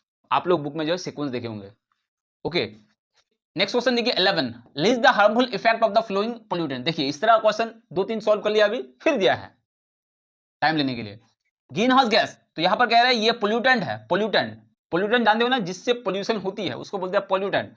तो ग्रीन हाउस, इससे क्या इफेक्ट पड़ता है, इससे ग्लोबल वार्मिंग होता है। क्या होता है, ग्लोबल वार्मिंग होता है, ये लिखना है। एसपीएम से क्या होता है, डिजीज होता है। कौन सी डिजीज, लंग डिजीज। उसके क्या होता है, कैंसर होता है। Okay, chemical fertiliser use in agriculture, इससे क्या होता है बायो एक्यूमुलेशन होता है। क्या होता है, बायो एक्यूमुलेशन, मतलब वो केमिकल ऑर्गेनिजम्स के अंदर, इंसान के अंदर, जानवरों के अंदर चले जाता है और वो पेट में आस्ते है हम लोग के जो बॉडी पार्ट्स है उसमें जमा होता है, उसको बोलते हैं bio accumulation. Non biodegradable chemical insecticide, insecticide, इससे क्या होता है, इससे भी क्या होगा, कैंसर हो सकता है। ओके, वाटर पोल्यूशन हो सकता है, कोई वो हो सकता है, बहुत सारे पोल्यूशन हो सकते हैं, बहुत सारे इफेक्ट्स पड़ते हैं इनसे। ओके, तो कोई एक लिख देना है, एक दो भी लिख सकते हो आप लोग। नेक्स्ट क्वेश्चन देखिए 12, what is meant by cryopreservation. Cryopreservation क्या है, एक्स2 कंजर्वेशन का एक मेथड है जिसमें क्या होता है पौधे का बिल्कुल या प्लांट्स का जो बिल्कुल छोटा सा हिस्सा लिया जाता है, जैसे कि सेल लिया जाता है, टिश्यू लिया जाता है, डीएनए लिया जाता है, इनको प्रिजर्व किया जाता है किसमें, लिक्विड नाइट्रोजन में, लिक्विड नाइट्रोजन। और उसका जो टेम्परेचर होता है कितना होता है, -196 टेम्परेचर होता है, इतना डिग्री, तब वो लिक्विड नाइट्रोजन में वो डुबा के रखा जाता है। और उससे क्या होगा फ्यूचर में हजारों साल बाद भी हम उस प्लांट को तैयार कर सकते हैं। ओके, तो ये एक्स2 कंजर्वेशन का एक मेथड है। क्वेश्चन नंबर 13 देखिए, give 2 examples of animal biodiversity endangered by the pollution of the river Ganga. तो रिवर गंगा जो पोल्यूशन हो गया उसकी वजह से 2 इंडेंजर्ड एनिमल्स का नाम बताना है जो जो डेंजर में है उस पोल्यूशन की वजह से। तो क्या है, गैंगेटिक डॉल्फिन है और क्या है, क्रोकोडाइल है। क्वेश्चन है 14 देखिए, write 3 reason behind Mendel success. बहुत इजी क्वेश्चन है, सबसे इजी क्वेश्चन यही लग रहा है कि मेंडल सक्सेस की रीजन क्या है। तो उसने सही प्लांट को चूज किया था, ओके, और जो भी एक्सपेरिमेंट किया उसको सही सही उसका जो है रिकॉर्ड लिखता रहा, जो बाद में कंक्लूजन ड्रॉ करने में उसको बहुत ही हेल्पफुल साबित हुआ। बहुत सारे फैक्टर है, मैंने 2 पॉइंट बताया। उसके देखिए क्वेश्चन है 15 देखिए, prepare the list of air sac of pigeon play to fly in the air. तो कह रहा है यहां पर लिस्ट बनानी है कि बर्ड में आप लोगों को, बर्ड में या फिर पिजन में क्या होता है, 9 एयर सैक्स होते हैं, मतलब हवाई थैली होती है जिनमें हवा भरी होती है। तो उन 9 का यहां पर लिस्ट बनाना है, आप लोग बुक में है वो देख सकते हैं। क्वेश्चन 16 देखिए, write the names of 1H vestigial organ present in vertebral column and alimentary canal in the human body. देखिए आप लोग वेस्टिजियल ऑर्गन जानते हैं जो यूजलेस होता है, लेकिन किसी और जानवर में, किसी को और एनिमल में क्या होता है, वो यूजफुल होता है, लेकिन किसी में यूजलेस होता है। जैसे इंसान में, जैसे बहुत सारे ऑर्गन हैं जो यूजलेस है, लेकिन दूसरे एनिमल में क्या होता है, वो यूजफुल है। तो कह रहा है कि वो कौन सा वेस्टिजियल ऑर्गन है जो क्या है, एलिमेंट्री कैनल में है, एलिमेंट्री कैनल में है ह्यूमन बॉडी के। तो वो हो गया ह्यूमन टेल, ह्यूमन टेल। तो ये जो रीढ़ की हड्डी होता है, इसके पीछे लास्ट में जो है ह्यूमन टेल होता है, किसी किसी का होता है। तो अगर होता है तो वो क्या है, वेस्टिजियल है, ओके। तो हम लोग के लिए जो टेल की जरूरत नहीं होता है, क्योंकि हमारे पास मच्छर भगाने के लिए हाथ है, लेकिन जानवरों के लिए बहुत फायदेमंद है ये ह्यूमन टेल जो है, उनके बिना होगा नहीं, क्योंकि उनके जिस्म में अलग अलग इंसेक्ट या फिर कीड़े वगैरह बढ़ जाते हैं, मच्छर बढ़ जाते हैं, तो वो अपने दुम से भगा देता है। लेकिन हम लोग को दुम की जरूरत नहीं पड़ती है, क्योंकि हम लोग के पास प्रॉपर हाथ है, हाथ से इजीली हम लोग भगा देते हैं, ओके। तो ये हो गया, एग्जाम्पल देना है। और क्या हो सकता है, और आप लोग बताइए। उसके देखिए क्वेश्चन नंबर 17, लास्ट क्वेश्चन, क्योंकि इस ग्रुप सी में 17 क्वेश्चन रहते हैं, उनमें से आप लोगों को 12 का आंसर करना है। तो लास्ट क्वेश्चन देंगे, मैं पूरा सॉल्व करके दिया, लेकिन आप लोगों को कितना करना है, आप लोगों को 12 भी करना है, फिर सब नहीं देना है, नहीं तो सब देने से क्या होगा, अगर पूरा सारा सही देते हैं तो ठीक है, लेकिन अगर गलत देते हैं तो आप लोग का उस 12 में से काटा जाएगा, जो एक्स्ट्रा दिए उनमें से नहीं काटा जाएगा, जो आप लोग 12 देंगे जो सही होगा उनसे काट लिया जाएगा। तो आप लोगों को जितना मांगा उतना ही देना है, ज्यादा काबिल नहीं बनना है। तो write the two differences between tropic movement and nastic movement. देखिए फर्स्ट चैप्टर से लास्ट में दिया है, तो क्या कह रहा है, tropic movement and nastic movement difference. तो ये सबसे इजी सवाल लग रहा है मुझे, एक सवाल ये इजी, और कौन इजी सवाल है, वो right 3 reasons behind Mendel success, okay. तो देखिए बहुत ही डिफिकल्ट है, 2 मार्क्स एसक्यूज। तो आई होप आप लोगों को समझ में आ रहा है कि एसक्यूज किस तरह के हो सकते हैं मध्य परीक्षा फाइनल क्वेश्चन पेपर, मध्य परीक्षा के क्वेश्चन पेपर में पड़ेगा। अब देखिए question number 1, the two reflex actions. यहां पर 2 रिफ्लेक्स एक्शन है, 2 रिफ्लेक्स एक्शन का एग्जांपल है, क्या है, नेमली स्नीजिंग छींकना, कफिंग खांसना, ओके, इन अवॉइडिंग डेंजर। और ये दोनों चीज क्या है, जो हमारे डेंजरनेस, जो हमारे हेल्थ में जो डेंजर है, उस डेंजर को जो है अवॉइड करता है, उस डेंजर को रोकता है। तो कह रहा है क्या, जस्टिफाई द स्टेटमेंट, इस स्टेटमेंट को, इस लाइन को जो है जस्टिफाई करने के, या सही है ये लाइन। तो अब देखिए यहाँ पे स्नीजिंग छींकना, छींक कब आती है, जब हमारे नाक में, नोज में, या फिर जो एयर पाइप है उसमें अगर कुछ चीज बाहर से अनवांटेड चीजें अगर दाखिल हो जाते हैं, अनवांटेड चीजें अगर इंटर कर जाते हैं, घुस जाते हैं, तो हमें छींक आती है। तो अनवांटेड चीज के हमारे लिए नुकसान है, डेंजर है, तो इसलिए निकालना जरूरी है, तो इसलिए ये मतलब ये जस्टिफाई हो गया। अब कफिंग, कफिंग मतलब जब गले में कुछ अनवांटेड चीजें घुस जाते हैं तो हम लोग को क्या आते हैं, खांसी आती है। एक हम लोग का जो लंग्स है वहां से जो है बहुत ही तेजी से जो है एयर प्रेशर होता है और हम लोग खांसते हैं, तो वो जो भी चीजें हैं, बैक्टीरिया वायरस जो भी है या फिर अनवांटेड चीजें हैं, वो निकल जाते हैं। तो ये दोनों क्या है, हम लोग के हेल्थ के लिए बेनिफिशियल है ये रिफ्लेक्शन, ओके। हम नेक्स्ट क्वेश्चन देखिए, क्वेश्चन नंबर 2 देखिए, how does the gibberellin hormone cause the seeds to germinate. तो ये जिबेलिन जो हार्मोन है, जो प्लांट नेचर हार्मोन है, ये कॉज है, क्या है, सीड्स टू जर्मिनेट, सीड्स को जर्मिनेट करता है, and the plants to grow in height, और प्लांट्स को क्या करते हैं, ग्रो करते हैं हाइट में। तो आप लोगों को पता है कि ये जो है सीड को जर्मिनेट करता है, किस तरह से करते हैं, तो जल्दी से जो है उसको, उससे अंकुर आ जाते हैं, मतलब नए पौधे जो है बनने की सलाहियत हो जाती है। और plants to grow in height, height में उसको इंक्रीज करता है। तो आप लोग बुक में पढ़े होंगे अच्छी तरह से, यहाँ पर हिंट दे रहा हूँ मैं। ओके, अब देखिए यहाँ पर question number 3, right one influence each of thyroxine hormone on the heart and RBC. तो कह रहा है कि इन्फ्लुएंस लिखना है, किसका इन्फ्लुएंस लिखना है? थायरोक्सिन हार्मोन का। ओके, और किस लिए इन्फ्लुएंस करता है, किस चीज पर इन्फ्लुएंस करता है? Heart and RBC. तो ये क्या करता है? ये हम लोग के जो हार्ट रेट है उसको इंक्रीज कर देता है, ब्लड प्रेशर को बढ़ा देता है, और क्या करता है देखिए आरबीसी, आरबीसी के जो है डेवलपमेंट होती है, इससे क्या होता है? इस हार्मोन से आरबीसी की डेवलपमेंट होती है। नेक्स्ट क्वेश्चन है 4, explain the flowing 2 terms. 2 terms दिए गए हैं, उनको एक्सप्लेन करना है। गैंग्लिया या गेलिया भी कहते हैं इसको, और सिनेप्स। देखिए आप लोगों की लाइफ साइंस जो बुक है उसमें 2 सिनेप्स है, एक है सिनेप्सिस और एक है सिनेप्स। तो सिनेप्स मैं बता देता हूं, ये आप लोगों को पता होगा। गैंग्लिया ये किस चैप्टर में मिलेगा? वो नर्वस सिस्टम वाले चैप्टर में मिलेगा। Okay, response and nervous system जो चैप्टर है, चैप्टर 1 में जो 4 पार्ट है उसमें मिलेगा। ओके, तो आप लोग देख सकते हैं वहां पे। तो मैं ये बता देता हूँ सिनेप्स क्या है। जब एक न्यूरॉन के जो पार्ट्स दूसरे न्यूरॉन के पार्ट्स के साथ कनेक्ट होते हैं और इम्पल्स को सेंड करते हैं, तो उसी को बोलते हैं सिनेप्स। ओके, कनेक्ट जो होते हैं एक न्यूरॉन के पार्ट दूसरे के साथ, एक्सॉन डेंड्रोन जो कनेक्ट होते हैं दूसरे न्यूरॉन के एक्सॉन डेंड्रोन के साथ, तो उस कनेक्शन को बोलते हैं, क्या बोलते हैं? सिनेप्स बोलते हैं। ओके, आई होप आप लोगों को समझ में आ रहा है, और ये आप लोग कमेंट बताइए ये क्या है।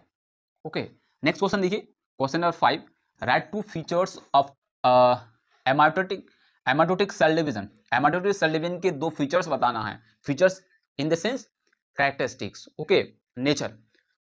तो एमाटोसिस, अब देखिए ये सबसे सिंपल तरीका है, सेल डिवीजन का सबसे सिंपल मेथड है, और ये क्या होता है? बैक्टीरियाज में होता है।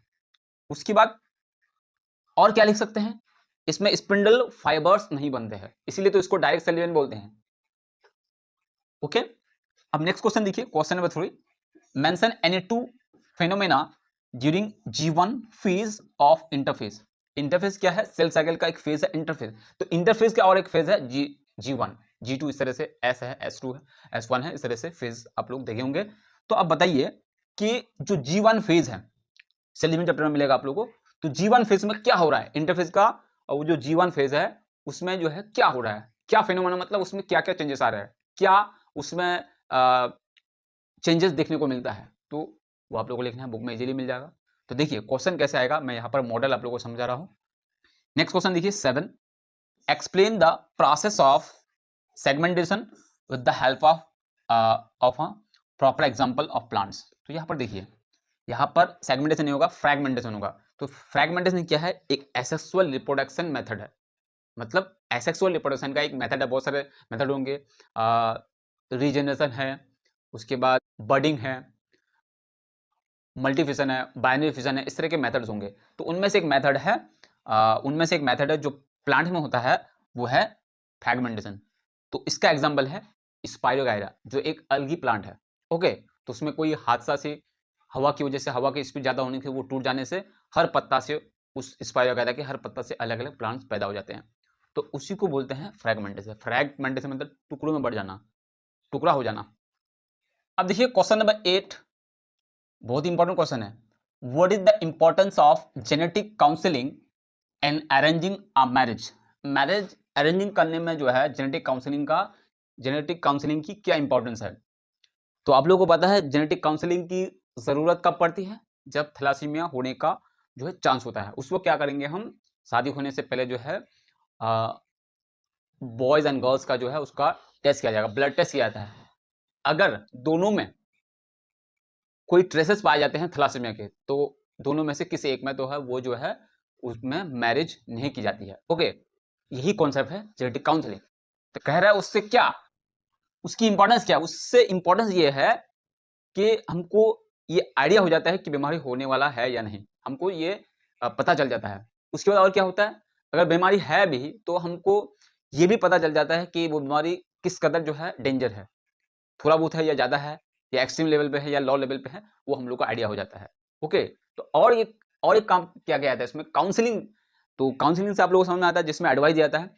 इसमें जो है एडवाइस भी दी जाते हैं, क्या करना है क्या नहीं करना है, जो जेनेटिक डिजीज से हम लोग को बचाते हैं। तो कह सकते हैं कि जेनेटिक डिजीज से जो है हमको जेनेटिक काउंसलिंग से हम बच सकते हैं कि अगर जेनेटिक काउंसलिंग करते हैं तो हम जो भी जेनेटिक डिजीज़ होने वाले हैं फ्यूचर में तो उससे हम बच सकते हैं। और कैसे बचे ये भी उसमें दिखाया जाता है। तो हम बता दिए बहुत सारे, तो आप लोगों को लिखना है, 2 लिखना है क्योंकि 2 मार्क्स के हैं। क्वेश्चन नंबर 9 देखिए, right 2 reasons behind selection of pea plant by Mendel for his experiment on heredity. Heredity पे जो मेंडल ने एक्सपेरिमेंट किया था उसने पी प्लांट को सिलेक्ट किया था। क्या reason? Write two reason behind selection of pea plant. Pea plant के चुनने में क्या रीजन होंगे मेंडल के पास? तो ये बहुत ईजी क्वेश्चन है क्योंकि इस तरह के एक्सपेरिमेंट के लिए, हेरिडिटी एक्सपेरिमेंट के लिए जो है वो बहुत जरूरी है। वो प्लांट जो है बहुत बिल्कुल सही है, बिल्कुल परफेक्ट प्लांट है। और एक बात और, ये जो प्लांट है वो 1 साल में हो जाता है और इसको आसानी से हम ग्रो कर सकते हैं गार्डन में। तो बहुत सारे रीजन आप लोग पढ़े होंगे हेरिडिटी चैप्टर में, तो ये तो बहुत ही ईजी क्वेश्चन है आई थिंक। अब ये क्वेश्चन नंबर 10 देखिए, जज with reason the probability of what percentage of the children born to a colour blind father and a completely normal mother would be colour blind. तो कह रहा है जज विद द रीजन, रीजन भी बताना है, प्रोबेबिलिटी ऑफ व्हाट परसेंटेज, कितने percentage जो है चिल्ड्रन को born to a colour blind होंगे। वो कलर ब्लाइंड कितने चिल्ड्रन को, कितने परसेंट को, कितने परसेंटेज की प्रोबेबिलिटी है होने की, क्या कलर ब्लाइंड उनके बच्चों को। तो उनके माँ बाप की नेचर कैसे हैं? फादर कलर ब्लाइंड फादर है, फादर जो है कलर ब्लाइंड बीमारी हुई है, एंड कम्प्लीटली नॉर्मल मदर, और उसकी जो मदर है वो कम्प्लीटली नॉर्मल है। तो उनसे जो बच्चे पैदा होंगे, जो नेक्स्ट जनरेशन पैदा होंगे, जो भी ऑफस्प्रिंग पैदा होंगे, उनमें कितने परसेंटेज को बीमारी होगी। ओके, चिल्ड्रन बोला है, बॉयज हो या फिर गर्ल्स हो। ओके, तो ये जो है कैसे होंगे, नेचर क्या होगी, कितने परसेंटेज होंगे। आई होप आप लोग अगर बुक को अच्छी तरह से पढ़ेंगे तो आइडिया होगा कि उसमें अलग अलग क्रॉस करके दिखाया गया है कि क्या नेचर होने से, कौन नॉर्मल, कौन कैरियर होने से जो है बीमारी होगी या नहीं होगी, सारी डिटेल्स बुक में है। तो मैं यहाँ पर समझा रहा हूँ, आप लोग समझ लिए, बुक में देख सकते हैं। बिल्कुल इजी क्वेश्चन है, ज़्यादा मुश्किल नहीं है। उसके देखिए क्वेश्चन नंबर 11 देखिए, an inherent trait of organism is the productivity of reproduction as a result the number of organisms increase in a proportion, justify the validity of the statement with the two proper example। तो यहाँ पर देखिए कह रहा है कि हर organisms में ये ट्रेट होती है कि वो ज़्यादा से ज़्यादा प्रोड्यूस करता है, अपने जनरेशन को आगे बढ़ाए। ये किसने दिया था? ये डार्विन ने दिया था। उस कॉन्सेप्ट से दो जो है यहाँ बताना है, क्योंकि हर ऑर्गेनिज्म ये चाहते हैं कि बहुत ही ज़्यादा जनरेशन पैदा करे, ऑर्गेनिजम्स ऑफस्प्रिंग पैदा करे, औलाद पैदा करे, लेकिन सारे के सारे जो है जिंदा नहीं रहते, किसी वजह से मर जाते हैं। कोई दूसरे जानवर उसको खा लेते हैं या फिर बीमारी से मर जाते हैं, कोई ना कोई हादसा की वजह मर जाते हैं, कुछ ही बचते हैं। तो ये डार्विन ने बताया गया, उससे उसके हिसाब से यहाँ लिखना है। 2 एग्जाम्पल भी देना है, जैसे मैंने बताया उस वहाँ पर पढ़े होंगे आप लोग हाथी के बारे में, उसके बाद हनी बीज जो है, उसके बाद फिश का भी एग्जाम्पल दिया है। तो 2 एग्जाम्पल यहाँ पर लिखना है। क्वेश्चन नंबर 12 देखिए, how do worker bees communicate the information to the other worker bees of the hive when they spot any source of food. कहता है किस तरह से वर्कर बीज कम्युनिकेट करते हैं इंफॉर्मेशन को, कौन सी information? To the other worker bees को शेयर करते हैं, अपनी इंफॉर्मेशन को बताते हैं ऑफ द हिव में जो और वर्कर बीज रहते हैं। कब? When they spot any source of food, जब उनको सोर्स ऑफ फूड मिल जाता है, उसकी जगह मिल जाती है, किस तरफ है, किस डायरेक्शन में है, सारी डिटेल कितनी दूरी पर है, सारी डिटेल जब पता चलता है तो वो आके बताते हैं। किसको बताते हैं? ऑलरेडी जो हिव में बहुत सारे हनी बीज है तो उनको बताते हैं किस तरफ है, कितनी दूर है, किस तरह का रस है, तो सारी चीज बताते हैं। कैसे बताते हैं? क्या आप लोग पढ़े होंगे, एक बहुत अच्छे डांस करते हैं वो लोग, उस डांस का नाम क्या है? वोगल डांस। कौन सी डांस? वोगल डांस। ओके, तो वोगल डांस क्या है? जो 8 की तरफ होता है। तो इस डांस से जो है वो बता देते हैं, और इस डांस से जो है पता कर लेते हैं बाकी वर्कर बीज के कितनी दूरी पे है वो, और किधर से जाना है, किस डायरेक्शन में है। ओके, नॉर्थ में है, साउथ में है, ईस्ट में है, वेस्ट में है, कहाँ है, तो पूरी डिटेल इससे पता चल जाता है। इस डांस से ही पता चल जाता है, उन लोगों को बोलना नहीं पड़ता है, इस डांस से जो है पता चल जाता है। किनको? ऑलरेडी जो हिव में सत्ता में जो भी वर्कर बीज है। ओके, अब ये समझते ही वो लोग निकल जाते हैं रस को लाने में। ओके, अब आगे बढ़ जाते हैं। Question number 13, what do you mean by nature selection. ये आप लोग को पता होगा कि ये डार्विन के मुताबिक नेचर सिलेक्शन क्या है। आप लोगों को पता है कि जो जानदार में ये काबिलियत होती है इस माहौल के साथ एडजस्ट करने का, उसमें जो स्ट्रगल कर पाते हैं दुनिया में रहने के लिए माहौल के साथ, अलग अलग चीज़ों के साथ, तो वही जिंदा रह पाते हैं। जो स्ट्रगल नहीं कर पाते हैं वो इस दुनिया से जो है फिनिश हो जाता है, खत्म हो जाता है, एक्सटिंक्ट हो जाता है, जिसको बोलता है सर्वाइवल ऑफ द फिटेस्ट। जिसका कॉन्सेप्ट जो दिया था वो हार्वर्ड स्मिथ ने नहीं दिया था, लेकिन नेचर सिलेक्शन को किसने दिया था? डार्विन ने दिया था, चार्ल्स डार्विन। ओके, अब देखिए आगे क्वेश्चन है 14। One of the problems associated with the ever increasing population is destruction of wetland. Mention any two consequences of this.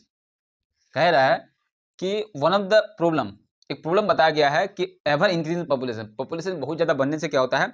Destruction of wetland. Wetland वो जमीनें, वो एरिया जहां पर सालों भर पानी जमा रहता है, पानी स्टोर रहता है, तो वो पॉपुलेशन बढ़ने से वो डिस्ट्रक्शन होता है, वो बर्बाद हो जाए, वो जमीन जो है खत्म हो जाती है। तो mention any two consequences of this. अगर ये वेटलैंड खत्म हो जाए तो क्या इसके इफेक्ट पड़ेंगे, क्या कॉन्सिक्वेंसेस होंगे, क्या रिजल्ट हम लोग को देखने को मिलेगा? एक तो वो जमीन बर्बाद होता है, तो उस जमीन पर बहुत सारे प्लांट्स होते हैं, एनिमल्स होते हैं, ओके, माइक्रोब्स होते हैं जो हमारे लोगों के लिए बहुत फायदेमंद है, तो वो मर जाएंगे, जिससे बायोडाइवर्सिटी का नुकसान होगा, लॉस ऑफ बायोडाइवर्सिटी हो जाएगा। और एक रीजन क्या है? ये जो वेटलैंड है वो हम लोग के लिए नेचर किडनी है। ये नेचर किडनी मतलब नेचुरल किडनी है, ये हमारे अर्थ के लिए किडनी के तौर पर काम करता है, जैसे हमारे बॉडी में फिल्टर करता है किडनी, तो उस तरह से ये नेचर के लिए किडनी का काम करता है। कौन? वेटलैंड जमीन के लिए किडनी के तौर पर काम करता है, जो वाटर साइकिल को बैलेंस रखता है। तो ये क्या होगा? डिसरप्ट हो जाएगा, डिसबैलेंस हो जाएगा। तो 2 महीने बता दिया, आप लोग अच्छी तरह से बुक में पढ़े होंगे। नेक्स्ट आगे बढ़ते हैं, क्वेश्चन है 15 देखिए। Invasion of exotic species causes reduction in biodiversity. Establish the validity of this statement with 2 examples with reference to India। कह रहा है कि पहले यहां पर समझना होगा एक्सोटिक स्पीसीज क्या है। सबसे पहले यहां पर क्या समझना होगा? एक्सोटिक स्पीसीज क्या है? वो स्पीसीज जो किसी बाहरी कंट्री से लाया गया है, किसी हमारे कंट्री में, तो उसको बोलते हैं एक्सोटिक स्पीसीज। वो स्पीसीज हो गया हमारे लिए क्या है? एक्सोटिक, जो बाहर देश से लाया गया है यहाँ पे, या किसी और इकोसिस्टम में, हमारे इकोसिस्टम में लाया गया है, तो उससे क्या होगा? Reduction of biodiversity. बायोडाइवर्सिटी हम लोग की यहाँ पर जो भी ऑलरेडी बायोडाइवर्सिटी है उनको नुकसान पहुंचता है, तो आप इसको बताना है क्यों, कैसे। Establish validity of this statement with the 2 examples with reference to India। अब देखिए 2 एग्जाम्पल यहाँ पर बहुत सारे हैं, जैसे कि एक एग्जाम्पल मैं बता देता हूँ, दूसरा आप लोग कमेंट में बताइएगा। जैसे कि होता है जलकुंभी, आप लोग देखे होंगे जो तालाब में होते हैं, जिसको वाटर रायसनित बोलते हैं। वो क्या है? वो अमेरिका से लाया गया था, तो वो अंग्रेज लोग लेके आए थे। तो वो क्या है? वो दूसरे देश से लाए गए थे, अंग्रेज लोग लेके आए थे, क्या करने के लिए? तालाब की, पॉन्ड की, या गार्डन में जो भी तालाब है उसकी खूबसूरती को बढ़ाने के लिए, नजारा, ब्यूटीफुल सीन के लिए लाया गया था। तो वो प्लांट, उस प्लांट ने क्या किया? सारे तालाब को ढक लिया, कवर कर लिया। आप लोग देखोगे जो जहां पर वो अगर होता है तो पूरे तालाब को ढक देता है।